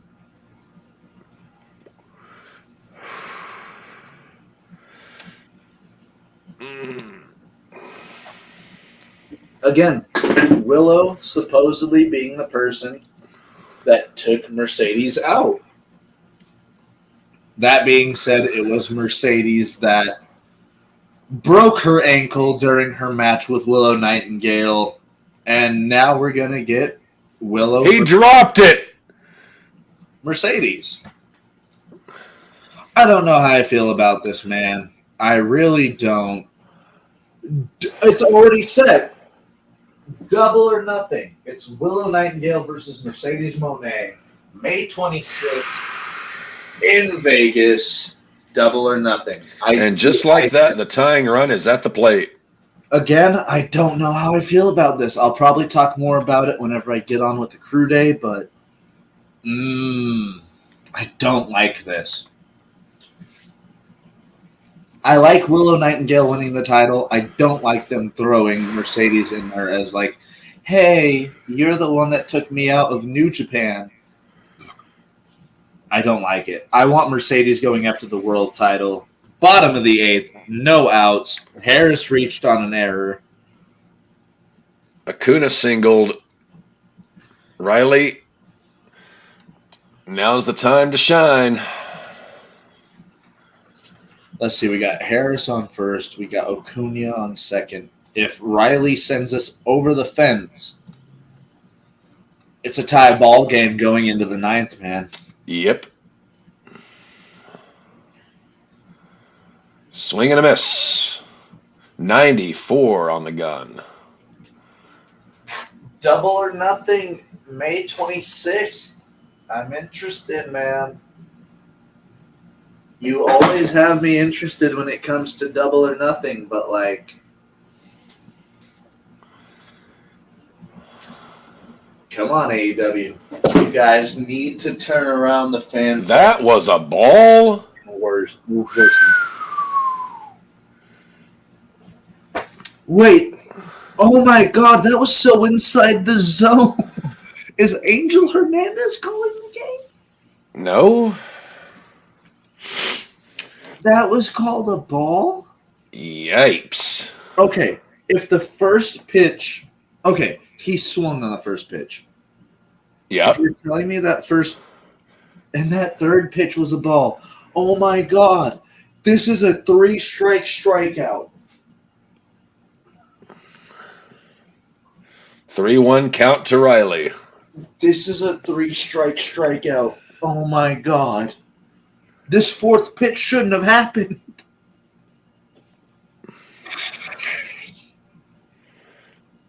Oh my God. They're going to walk Austin Riley.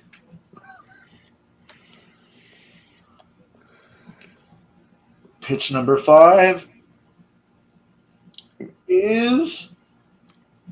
Holy smokes, a ground ball roller.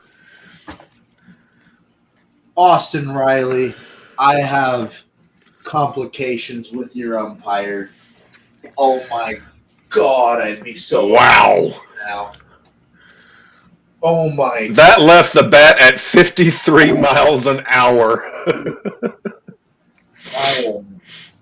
Austin Riley, I am sorry for you. That's almost Angel Hernandez level of bad. Oh. So it is 6-4, no outs, runners at the corners, and Olsen is up. Who has a golden sombrero in strikeouts tonight? In terms of AEW, we've got Kyle O'Reilly versus Roderick Strong. Kyle O'Reilly has not had a professional wrestling match in over a year and a half. And someone I will say is one of the best technical wrestlers on the planet, as well as one of the best submission wrestlers. And another thing I will throw out there, type 1 diabetic. I'm learning a lot more about type 1 diabetics as I'm the husband of a sufferer. Yeah, I was about to say I was becoming a husband of someone who's dealing with it. I'm learning. When are you and Laura officially going to tie the knot? Like, when is the wedding going to be? Sometime this year. I know that for a fact. That's what you told me last year. I didn't say I knew it as a fact, but I told you sometime this year. So here's the thing. Here's hoping that tax returns are nice to us. Well, I actually had to pay Uncle Sam between my accountant, federal, state, county. I was out $1,700. How did you end up that much owing the state? What did you not pay in withdrawals? No, that was county tax or state property taxes, state income, federal income, and my accountant. I wound up having to pay in taxes all cumulative total $1,700 between all 4 of those. Oh my God, we got a horrible call for a ball last at bat. This time we had a horrible call for a strike looking. Those were balls. Now the foul ball. Yes, he swung at that. He bapped it out of the zone. Look, if you're calling ball 4, pitch 4 a ball, but calling strike 2 a strike, this umpire needs his eyes looked at. Oh my god. Blue. Come on. That was clearly a ball on that 5th pitch, but seriously, come on, Blue. And it is a full This count is to why we Olson. talk about balls here, gentlemen. We always talk about balls here, my friend. Well, we have lovely balls here at the Raw Ball podcast. We're known for our balls. Willow versus Mercedes, official for nothing. I don't know, man. I don't think Mercedes was in it as much for herself as much as she was more interested to see what she could do outside of WWE. And again, it worked for Cody. It's worked for other people. It's worked for Drew. Mercedes going and doing her stint outside of WWE is only going to benefit her. She's done Disney. She's done AEW. She's done Japan. So the pitch clock did not reset. Oh, foul ball, cutter, 94 miles an hour. Yes, very good question, Cap. We are already in April. Good, Daddy. Maddie, you are going to make a great hubby. Oh, thank you, Josh. You already are a great hubby. And this is a lot of talk about balls here, gentlemen. Well, whenever you've got 2 horrible fucking pitchers going out there and just throwing meatballs. Wait. Swing and a miss. Strike 3. Olson is set down. Runners still at the corners. 1 out. I've got the Atlanta Braves radio feed in my right ear. I have the man RAWBall in my left ear. Olson struck out after 7 pitches. Right now, Maddie, you are teabagging my left ear.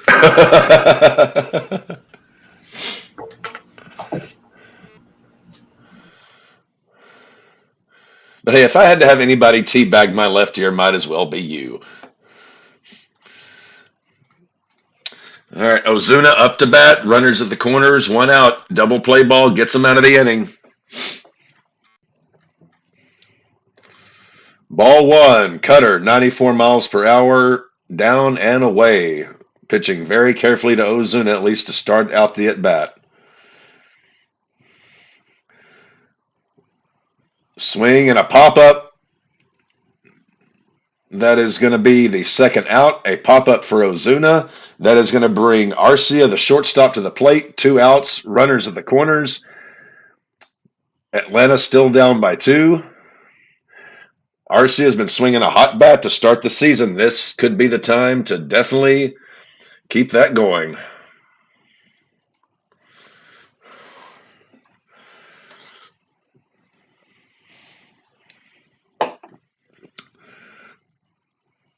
That's why this late into baseball games is so fun, because the batters that have done We might be getting a pitching change. Bochy coming out to the mound. Oh shit! Yep, they are going to the pen. They are taking Robertson out. Arcia up to bat. They are making the change. Bruce Bochy is still a fucking manager in this day and age. Hey, and he just won his 4th ring as a manager, so probably the best manager in baseball. And also the biggest head in baseball. That guy wears like an 8.5-inch cap. I refuse for you to tell me that, knowing that Terry Francona still has a position potentially in baseball. God, I miss Tito. Terry Francona is so fucking good, man. Damn good manager, damn good guy. Baseball. He's just one of. You've heard that the phrase, this sport, this game is better with so and so involved in it. Baseball is always better with Terry Francona around. What happened? Cap, I apologize for cutting you off. Roderick Strong just countered a jump up guillotine into a backbreaker. That's a counter. This match between Roddy Strong and Kyle O'Reilly. By the way, Kyle O'Reilly's first real match since being cleared. I do like Roderick. Incredible. He's gotten on my radar recently. I really like Roderick. If he's been on your radar, man, oh my God. Yeah, right there, Mayhew. Cap, would you, knowingly knowing your back pain, knowing your back problems, Yes. take a backbreaker onto the top turnbuckle? No. Kyle O'Reilly just took that, and it was one of the gnarliest spots I've seen tonight. Oh Well, my. the moves I would take would depend on who I'm in the ring with, and do I trust them to not hurt me? Would you trust the messiah of the backbreaker to deliver a backbreaker onto the top turnbuckle? All right. They have made the pitching change. We got Yates. Yates coming out. And there is ball 1 to Arcia, down and away, 92 miles an hour. Strike. 1-1, outside corner with a fastball. Oh my God. O'Reilly and Strong are just. And both of these guys, 2010s and beyond, Ring of Honor. Two guys who have beat the holy shit out of each other for over 2 decades. This match has been very, very incredible. And there is a splitter, 86 mile per hour swinging strike. I have not looked at Yates' repertoire yet. Yates had a pretty damn good run with the Padres once upon a time. What is his name? Kevin Yates? Kirby Yates. Kirby Yates. Let me go to his. And Arcia strikes out. That is the end of the 8th. Kirby Yates. Let me get your baseball savant.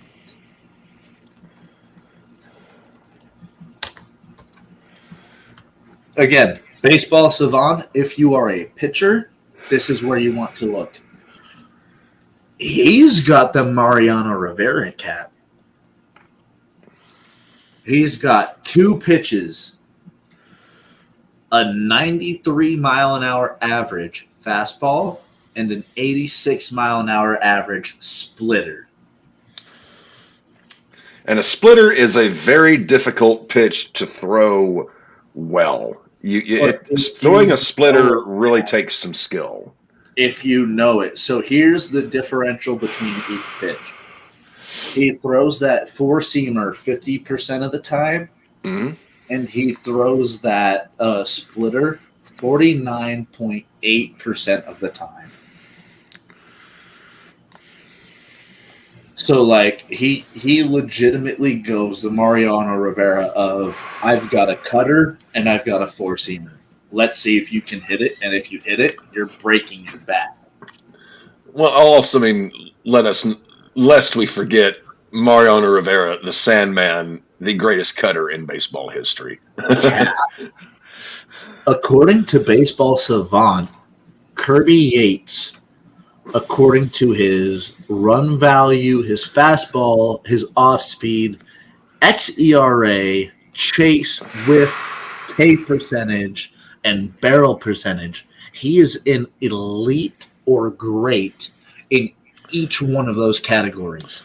Yates is a damn good pitcher. He was dominant as a closer in San Diego, and then he either got injured or I forget what happened, but he wound up with Atlanta. Yates used to be an elite closer. The pirated Dynasty stream I was watching got shut down. LOL. Hashtag Tony.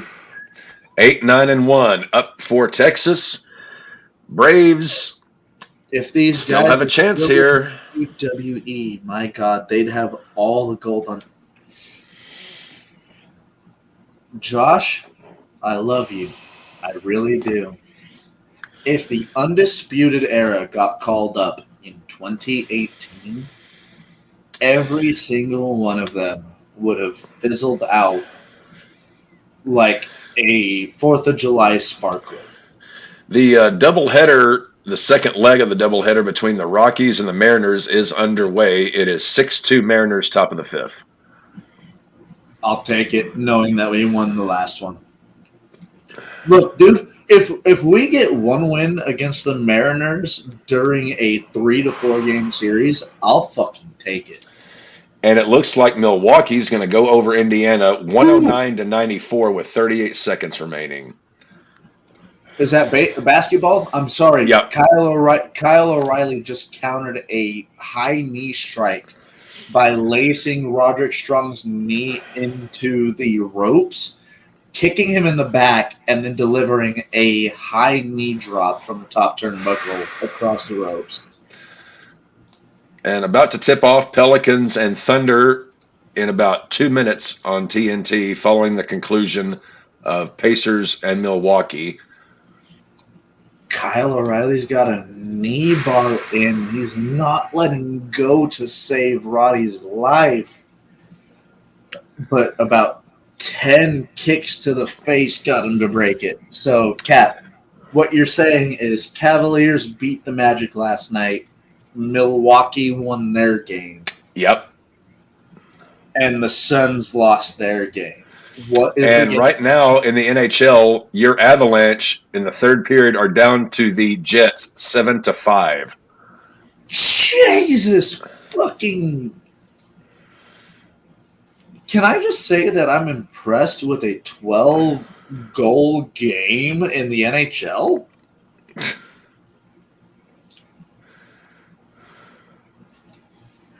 And Josh said that, tell me Triple H wouldn't have pushed the Undisputed Era to the moon. I understand he would have. 2022, Vince still had his dirty, grubby, disgusting little mitts on the company. Speaking of the Japanese, Maddie, today Otani homered, and it broke the record held by Hideki Matsui for most home runs in the major leagues by a Japanese-born player. So Otani, only, 4 years now in the league, holds that record? Knowing that Matsui played almost a decade in the league? Yes. And Otani's already busted him. And another really weird Backstreet's back. All right. Another really weird thing to say about that is the fact that Matsui, according to players like Otani, other than, Ichiro Suzuki, the greatest Japanese players of all time. And Matsui, I will always say, snubbed of Rookie of the Year. If you don't say he wasn't, you are wrong. Tavares strikes out swinging, 2 outs. I actually up to bat. Let me look up Hideki Matsui's rookie stats. Dang. So we got the draft preview episode on Tuesday, the draft on Thursday, Sunday Night Baseball coming up next Sunday. Let's see, I'm looking at our ticker here. Then we've got a big day coming up on May the 4th. We've got the 150th running of the Kentucky Derby and WWE Backlash from Francois. From, I believe it is something Lyon's friend. Basically, the Derby runs an hour before Backlash. So, Cap, are you ready for this?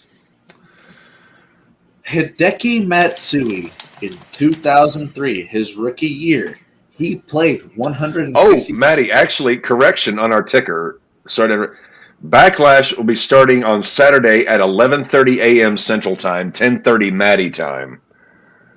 10:30 a.m.? Maddie time on Saturday, May 4th. I'll take it. And then we have the Derby at 6 p.m. that evening.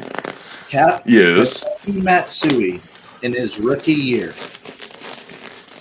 averaged .287 on 179 hits, 16 homers, 106 ribbies, and 82 runs scored in 163 games because they did play that dreaded 163. Yeah.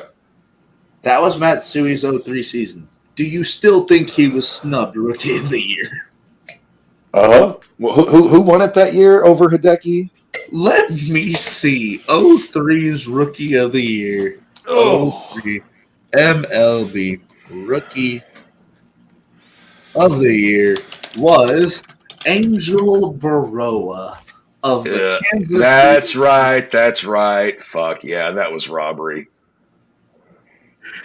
Cap, as somebody who grew up in that point in time, I don't remember Angel Baroa, but I remember Hideki Matsui. Well, speaking of the Kentucky Derby, arguably the top horse trainer in the country, Bob Baffer, one of his horses was disqualified from running in the Derby due to Baffer's present ban. But there is an appeal going on for that horse to get in. The jockey has a ban, or the trainer has a ban? The Bob Baffer, all of his horses were banned from Triple Crown competition for, I forget the exact length of the ban, due to it was either doping the horses or something like that. So this human was juicing horses. Yeah, Bafford's a scumbag. Yeah, no, fuck that man. If you are there's the link to the story for any. If you are juicing an animal to run a race faster, again, this animal has no idea what it's doing. This animal has no idea what the fuck is going inside of it. If you were doing that to an innocent animal, fuck yourself. You are going so. I hope so. End of heartache. So Baffert's horse actually won the Baffert's horse that is in question won the Arkansas Derby on March 30th, but they banned him from competing in the Derby. But that decision is under appeal. Man, if you were a piece of shit enough to inject enhancements into an animal for an animal race, go to hell. And as for champions, Roderick Strong just beat Kyle O'Reilly. So he retains. Roddy keeps his title, and all of the Undisputed Kingdom look happy. Adam Cole standing up. The devil walks. Wardlow looks very unhappy about all of this, though. And that is going to be the first out. Kelnick goes down. Atlanta with 2 outs remaining to try and tie this game up. Now, Cap, I hate to say this, and I hate to bring this up. We brought this up earlier. If you're not going to juice a human to do what he wants, you're not going to juice an animal to do what you want it to. No, never. So, again, to what's his name? Bob Baffert, the trainer. Bob Baffert, go fuck yourself all the way to hell, man. Yeah, But is for the baseball. He's arguably the best. Well, he's the winningest trainer of horses in the last decade or so. But he's also human scum. And how many wins did Roger Clemens have? How many home runs did Barry Bonds have? Yeah. Again, if you're not going to juice a human, you're not going to juice a fucking animal. And dude, there's all kind of chicanery that goes on in horse racing. I will stand firm on that. Like, animals have absolutely no say in it. The animals cannot tell you no. The animals cannot tell you, yes, you can inject this into me.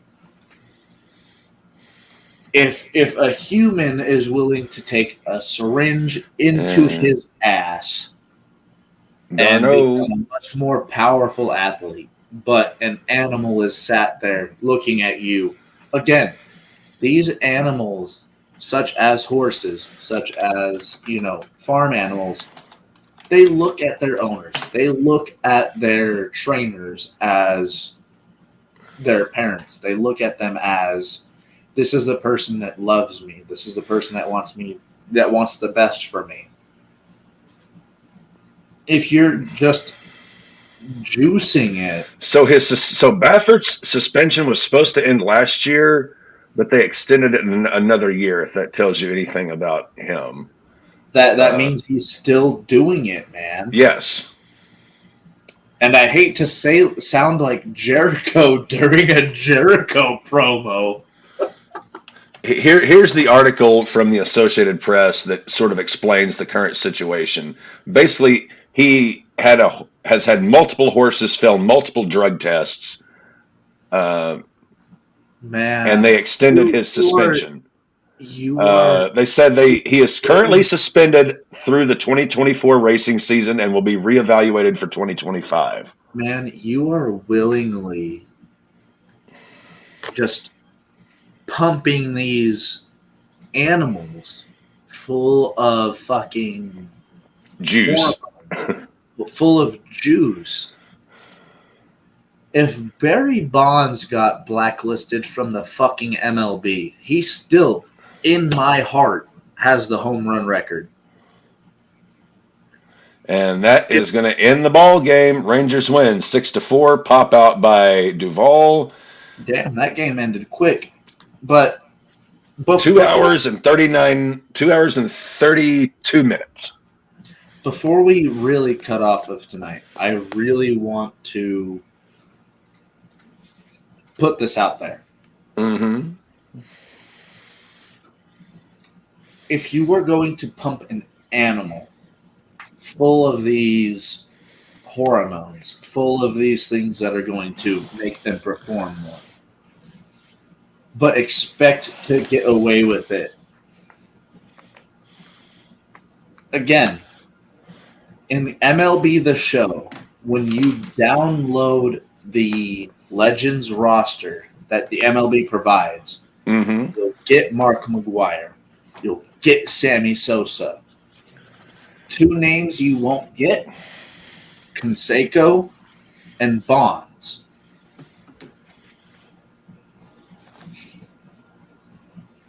Steroids do not affect hand-eye coordination. They just affect the distance that the ball goes. Barry Bonds, he was already a Hall of Famer before he started juicing. His numbers more than had him as a Hall of Famer. Barry Bonds would have hit that number without the juice. Barry Bonds would have hit 756 without the juice. And I wholeheartedly believe that. I don't think he would have hit 750. I think he would have gotten to 700. I don't think he would have gotten to 756. I think he hit 756 regardless. Cap, you can lift the ball as much as you want, but if you cannot connect with it, you're not sending it 756 fucking times. You have to have that eye, you have to have that contact, and you have to have that power. If he has 2 of those 3 things, and if you are really saying that the steroids helped him with that, and you are really saying that the steroids helped Roger Clemens get to his strikeout total, it does not add up to me. Bob Baffert, on the other hand, fuck him. You are literally shoving steroids into an animal that has no choice. Yes. And lest we forget, humans were taking human uh, steroids, HGH, what have you. HGH, human growth. Imagine the shit that gets pumped into 3-year-old thoroughbred racing horses. Again, let me look up the comparison between horse and human age comparison. Well, typically, that is when a horse is at their peak racing prime is at 3 years old. That's when they've hit their... I was about to say, to calculate the equivalent of a horse's age into human age, we genuinely multiply a horse's year by 3.5. For example, a 10-year-old horse is equivalent to a 35-year-old human. Mm-hmm. So a 20-year-old horse is considered old. You are pumping shit into this unwilling animal's body. When they're 3 years old. You look at 3.5 dog. times 3. So you look at your dog. You look at your cat. Are you willingly going to look at that innocent animal and go, I love you, and then shoot it full of fucking steroids? No. Are you really going to do that? Well, number one, Maggie don't need roids because Maggie's already Maggie. Cuddling my wife right now, and in my eyes, I'm like, she is as content and happy as she could be. I'm not going to do anything to that. You are looking at a horse and going, fuck you, you're not fast enough. So, Bob Baffert, go fuck yourself. I hope you end up in hell. Yeah, Baffert is human scum. Well, I mean, and that's just, that's one thing that happens to horses is being pumped full of gas. You also have horses who have cracked hooves, horses who have, injuries that are still shot up with painkillers to race. On YouTube, you will see content creators go, this is the proper and safe way to hoof your animal. This is the proper and safe way to do this to your horse. If you are going to do competitions, if you're going to do this or that, there are safe ways of doing that. And these motherfuckers like Bob Baffert are absolutely abusing these animals. Yeah, Baffert he is basically human scum. And again, Cap, you are a horse racing fan. Yes. And you are saying this about Bob Baffert. Yeah, I mean he's trained 2 Triple Crown winners. Like he is arguably the most successful trainer of this century. Did he train them, or did he abuse them to that point?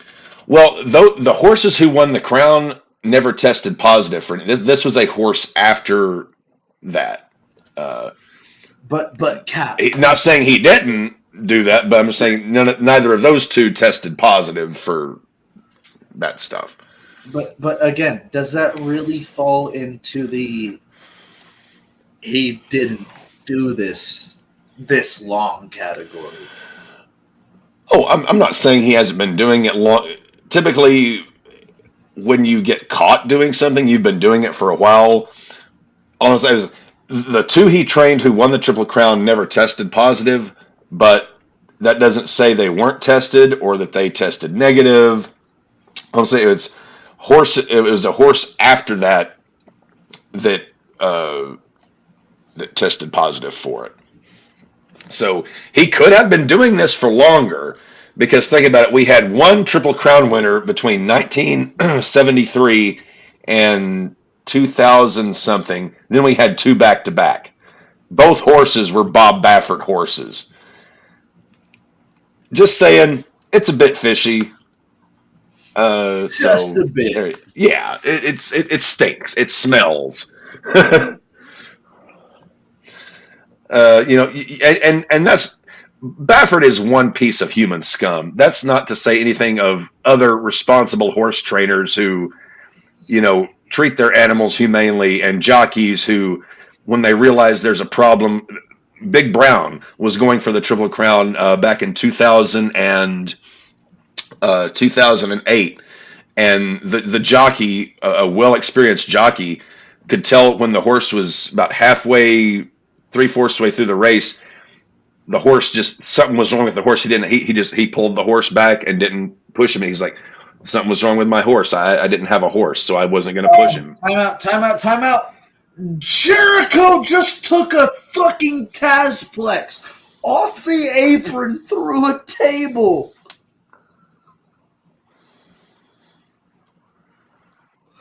Holy shit.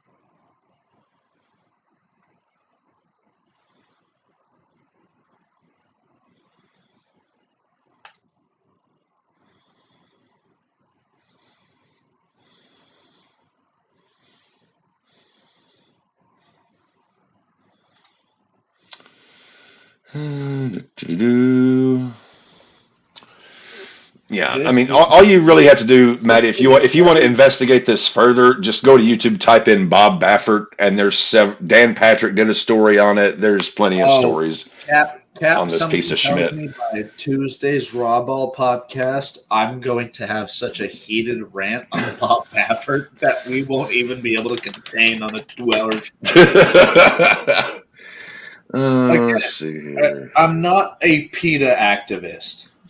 Well, neither am I. I'm not going to go out there and say you shouldn't eat these animals. Well, no, I'm not eating horse. Jesus Christ. It is the natural progression of evolution to eat other meat that we find. But what I will say is it is disgusting, it is despicable, and it is horrible.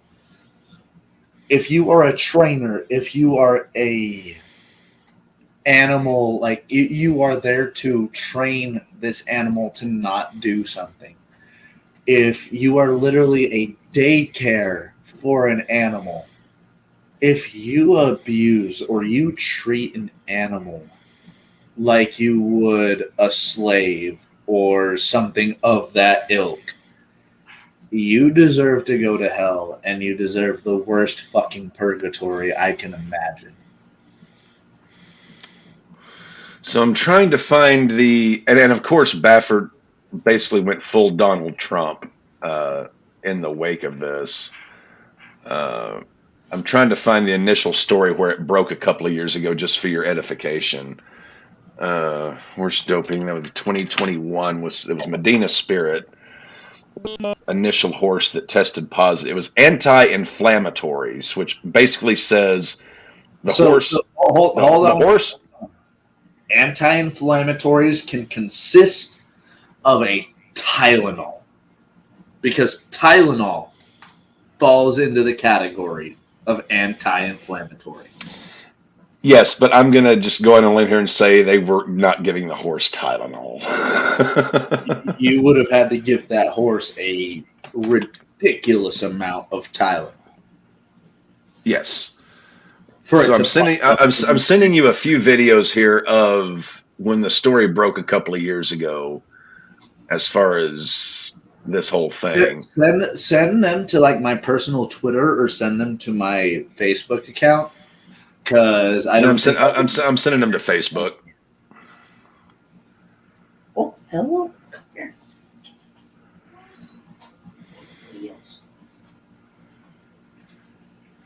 Let's see here.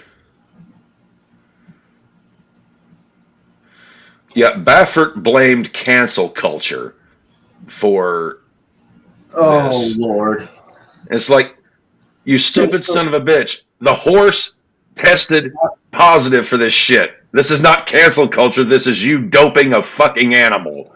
Cap, as somebody that follows politics, That was the equivalent of him going, these social justice warriors. Fake doping, do it. fake test, fake news, fake weather. So Mr. Baffert has gone the full Donald Trump route of saying, this isn't true, this isn't real. Yeah. Oh my God. It's like, I'm sorry, dipshit. When you've had not just one horse, but others test positive, one of them a Kentucky Derby winner, dude, you're come on. This is That it's disgusting. It's despicable. Like, what the fuck are we even doing here? It's like, come on. Okay. One failed test. Okay. False positive. 2, 3, 4. No, asshole. Cap, as of right now, between the crew day, we have 54 concurrent viewers here. We have 77 concurrent viewers there. 53 concurrent viewers here. We have 130 concurrent viewers between us and the crew day live. The network is working, my friend. It is waking. It is doing its thing. So again, here's another one I'm sending you. This is from Sports Illustrated. Churchill Downs. What?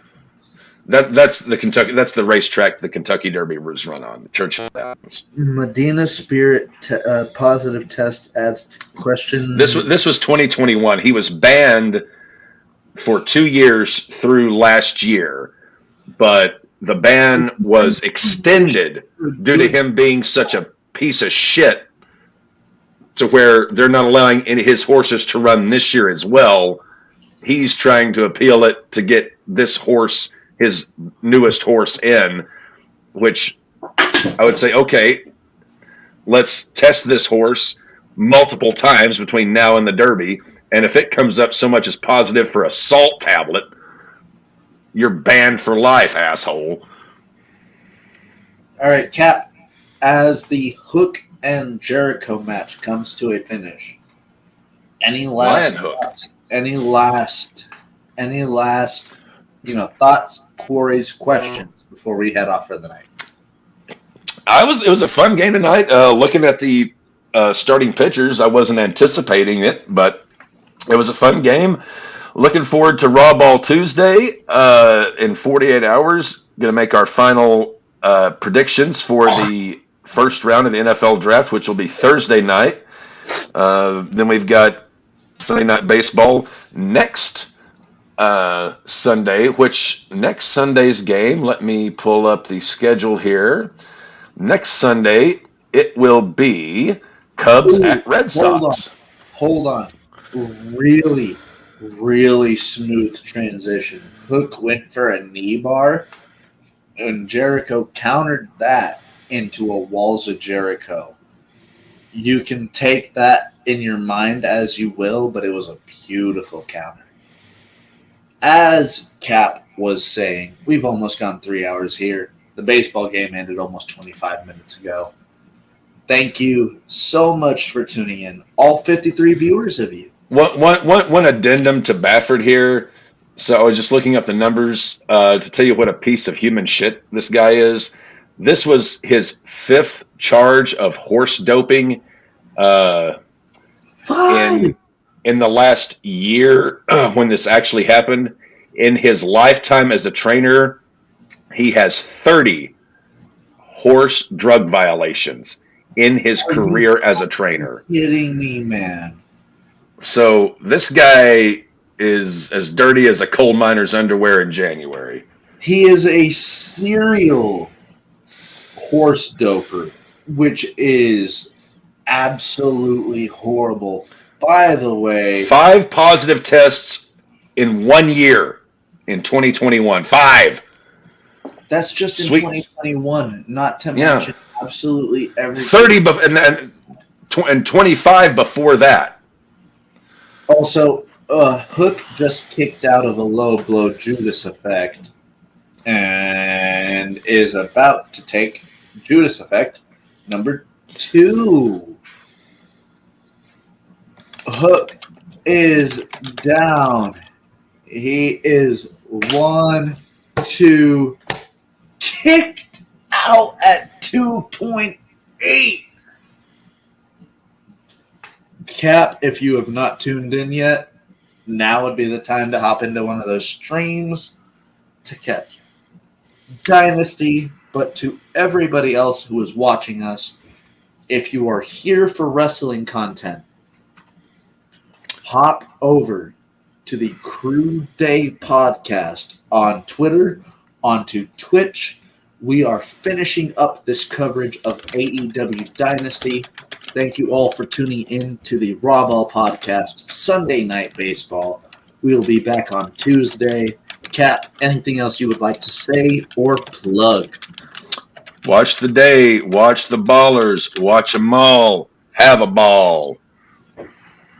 And Maddie, I just sent you the video of last year's Derby, aka the 2 greatest minutes in sports. I'm looking forward to actually popping your Derby chair and watching your first Derby with you this year. It's a lot of fun. 1, 2, 3. Jericho wins the FTW title off of Hook. Well, that concludes Hook's momentum. We will see you in NXT. Look, we look forward to seeing whatever you do next. The Jericho Vortex has swirled you in. Maddie, you got to start looking because they're going to start announcing the field for the Derby in the next few weeks. You got to find out who your horses are going to be. Dude, you already know what I'm looking for when it comes to the Derby. I'm looking for the greatest name. And by the way, in the Kentucky Derby, typically, well, it used to be less, but now I think they run 23 or 24 horses in the Derby. As long as I don't see a horse in the tournament called the Learning Tree, I ain't going to take it. But as far as I'm concerned, I'm hopping over to the Crew Day podcast to finish AEW Dynasty. Jericho just won the Fuck the World title. I don't know, man. Cap, hit the fucking commandments. Stay happy, stay healthy, stay hydrated. Don't get arrested. Don't get pulled over in the state of Kansas. Work like the devil, sleep like a baby, eat like a king, and we're still waiting for the other 2 to pop around. I have been the Cap. This has been RAWBall Sunday Night Baseball. I'm going to get to bed before my partner gets angry at me. Maddie's going to watch some more Dynasty with the Crew Day. Love you one. Love you all. Come back again soon. We'll be here Tuesday night for the RAWBall, a podcast. Ba-ba-boom, ba-ba-booey.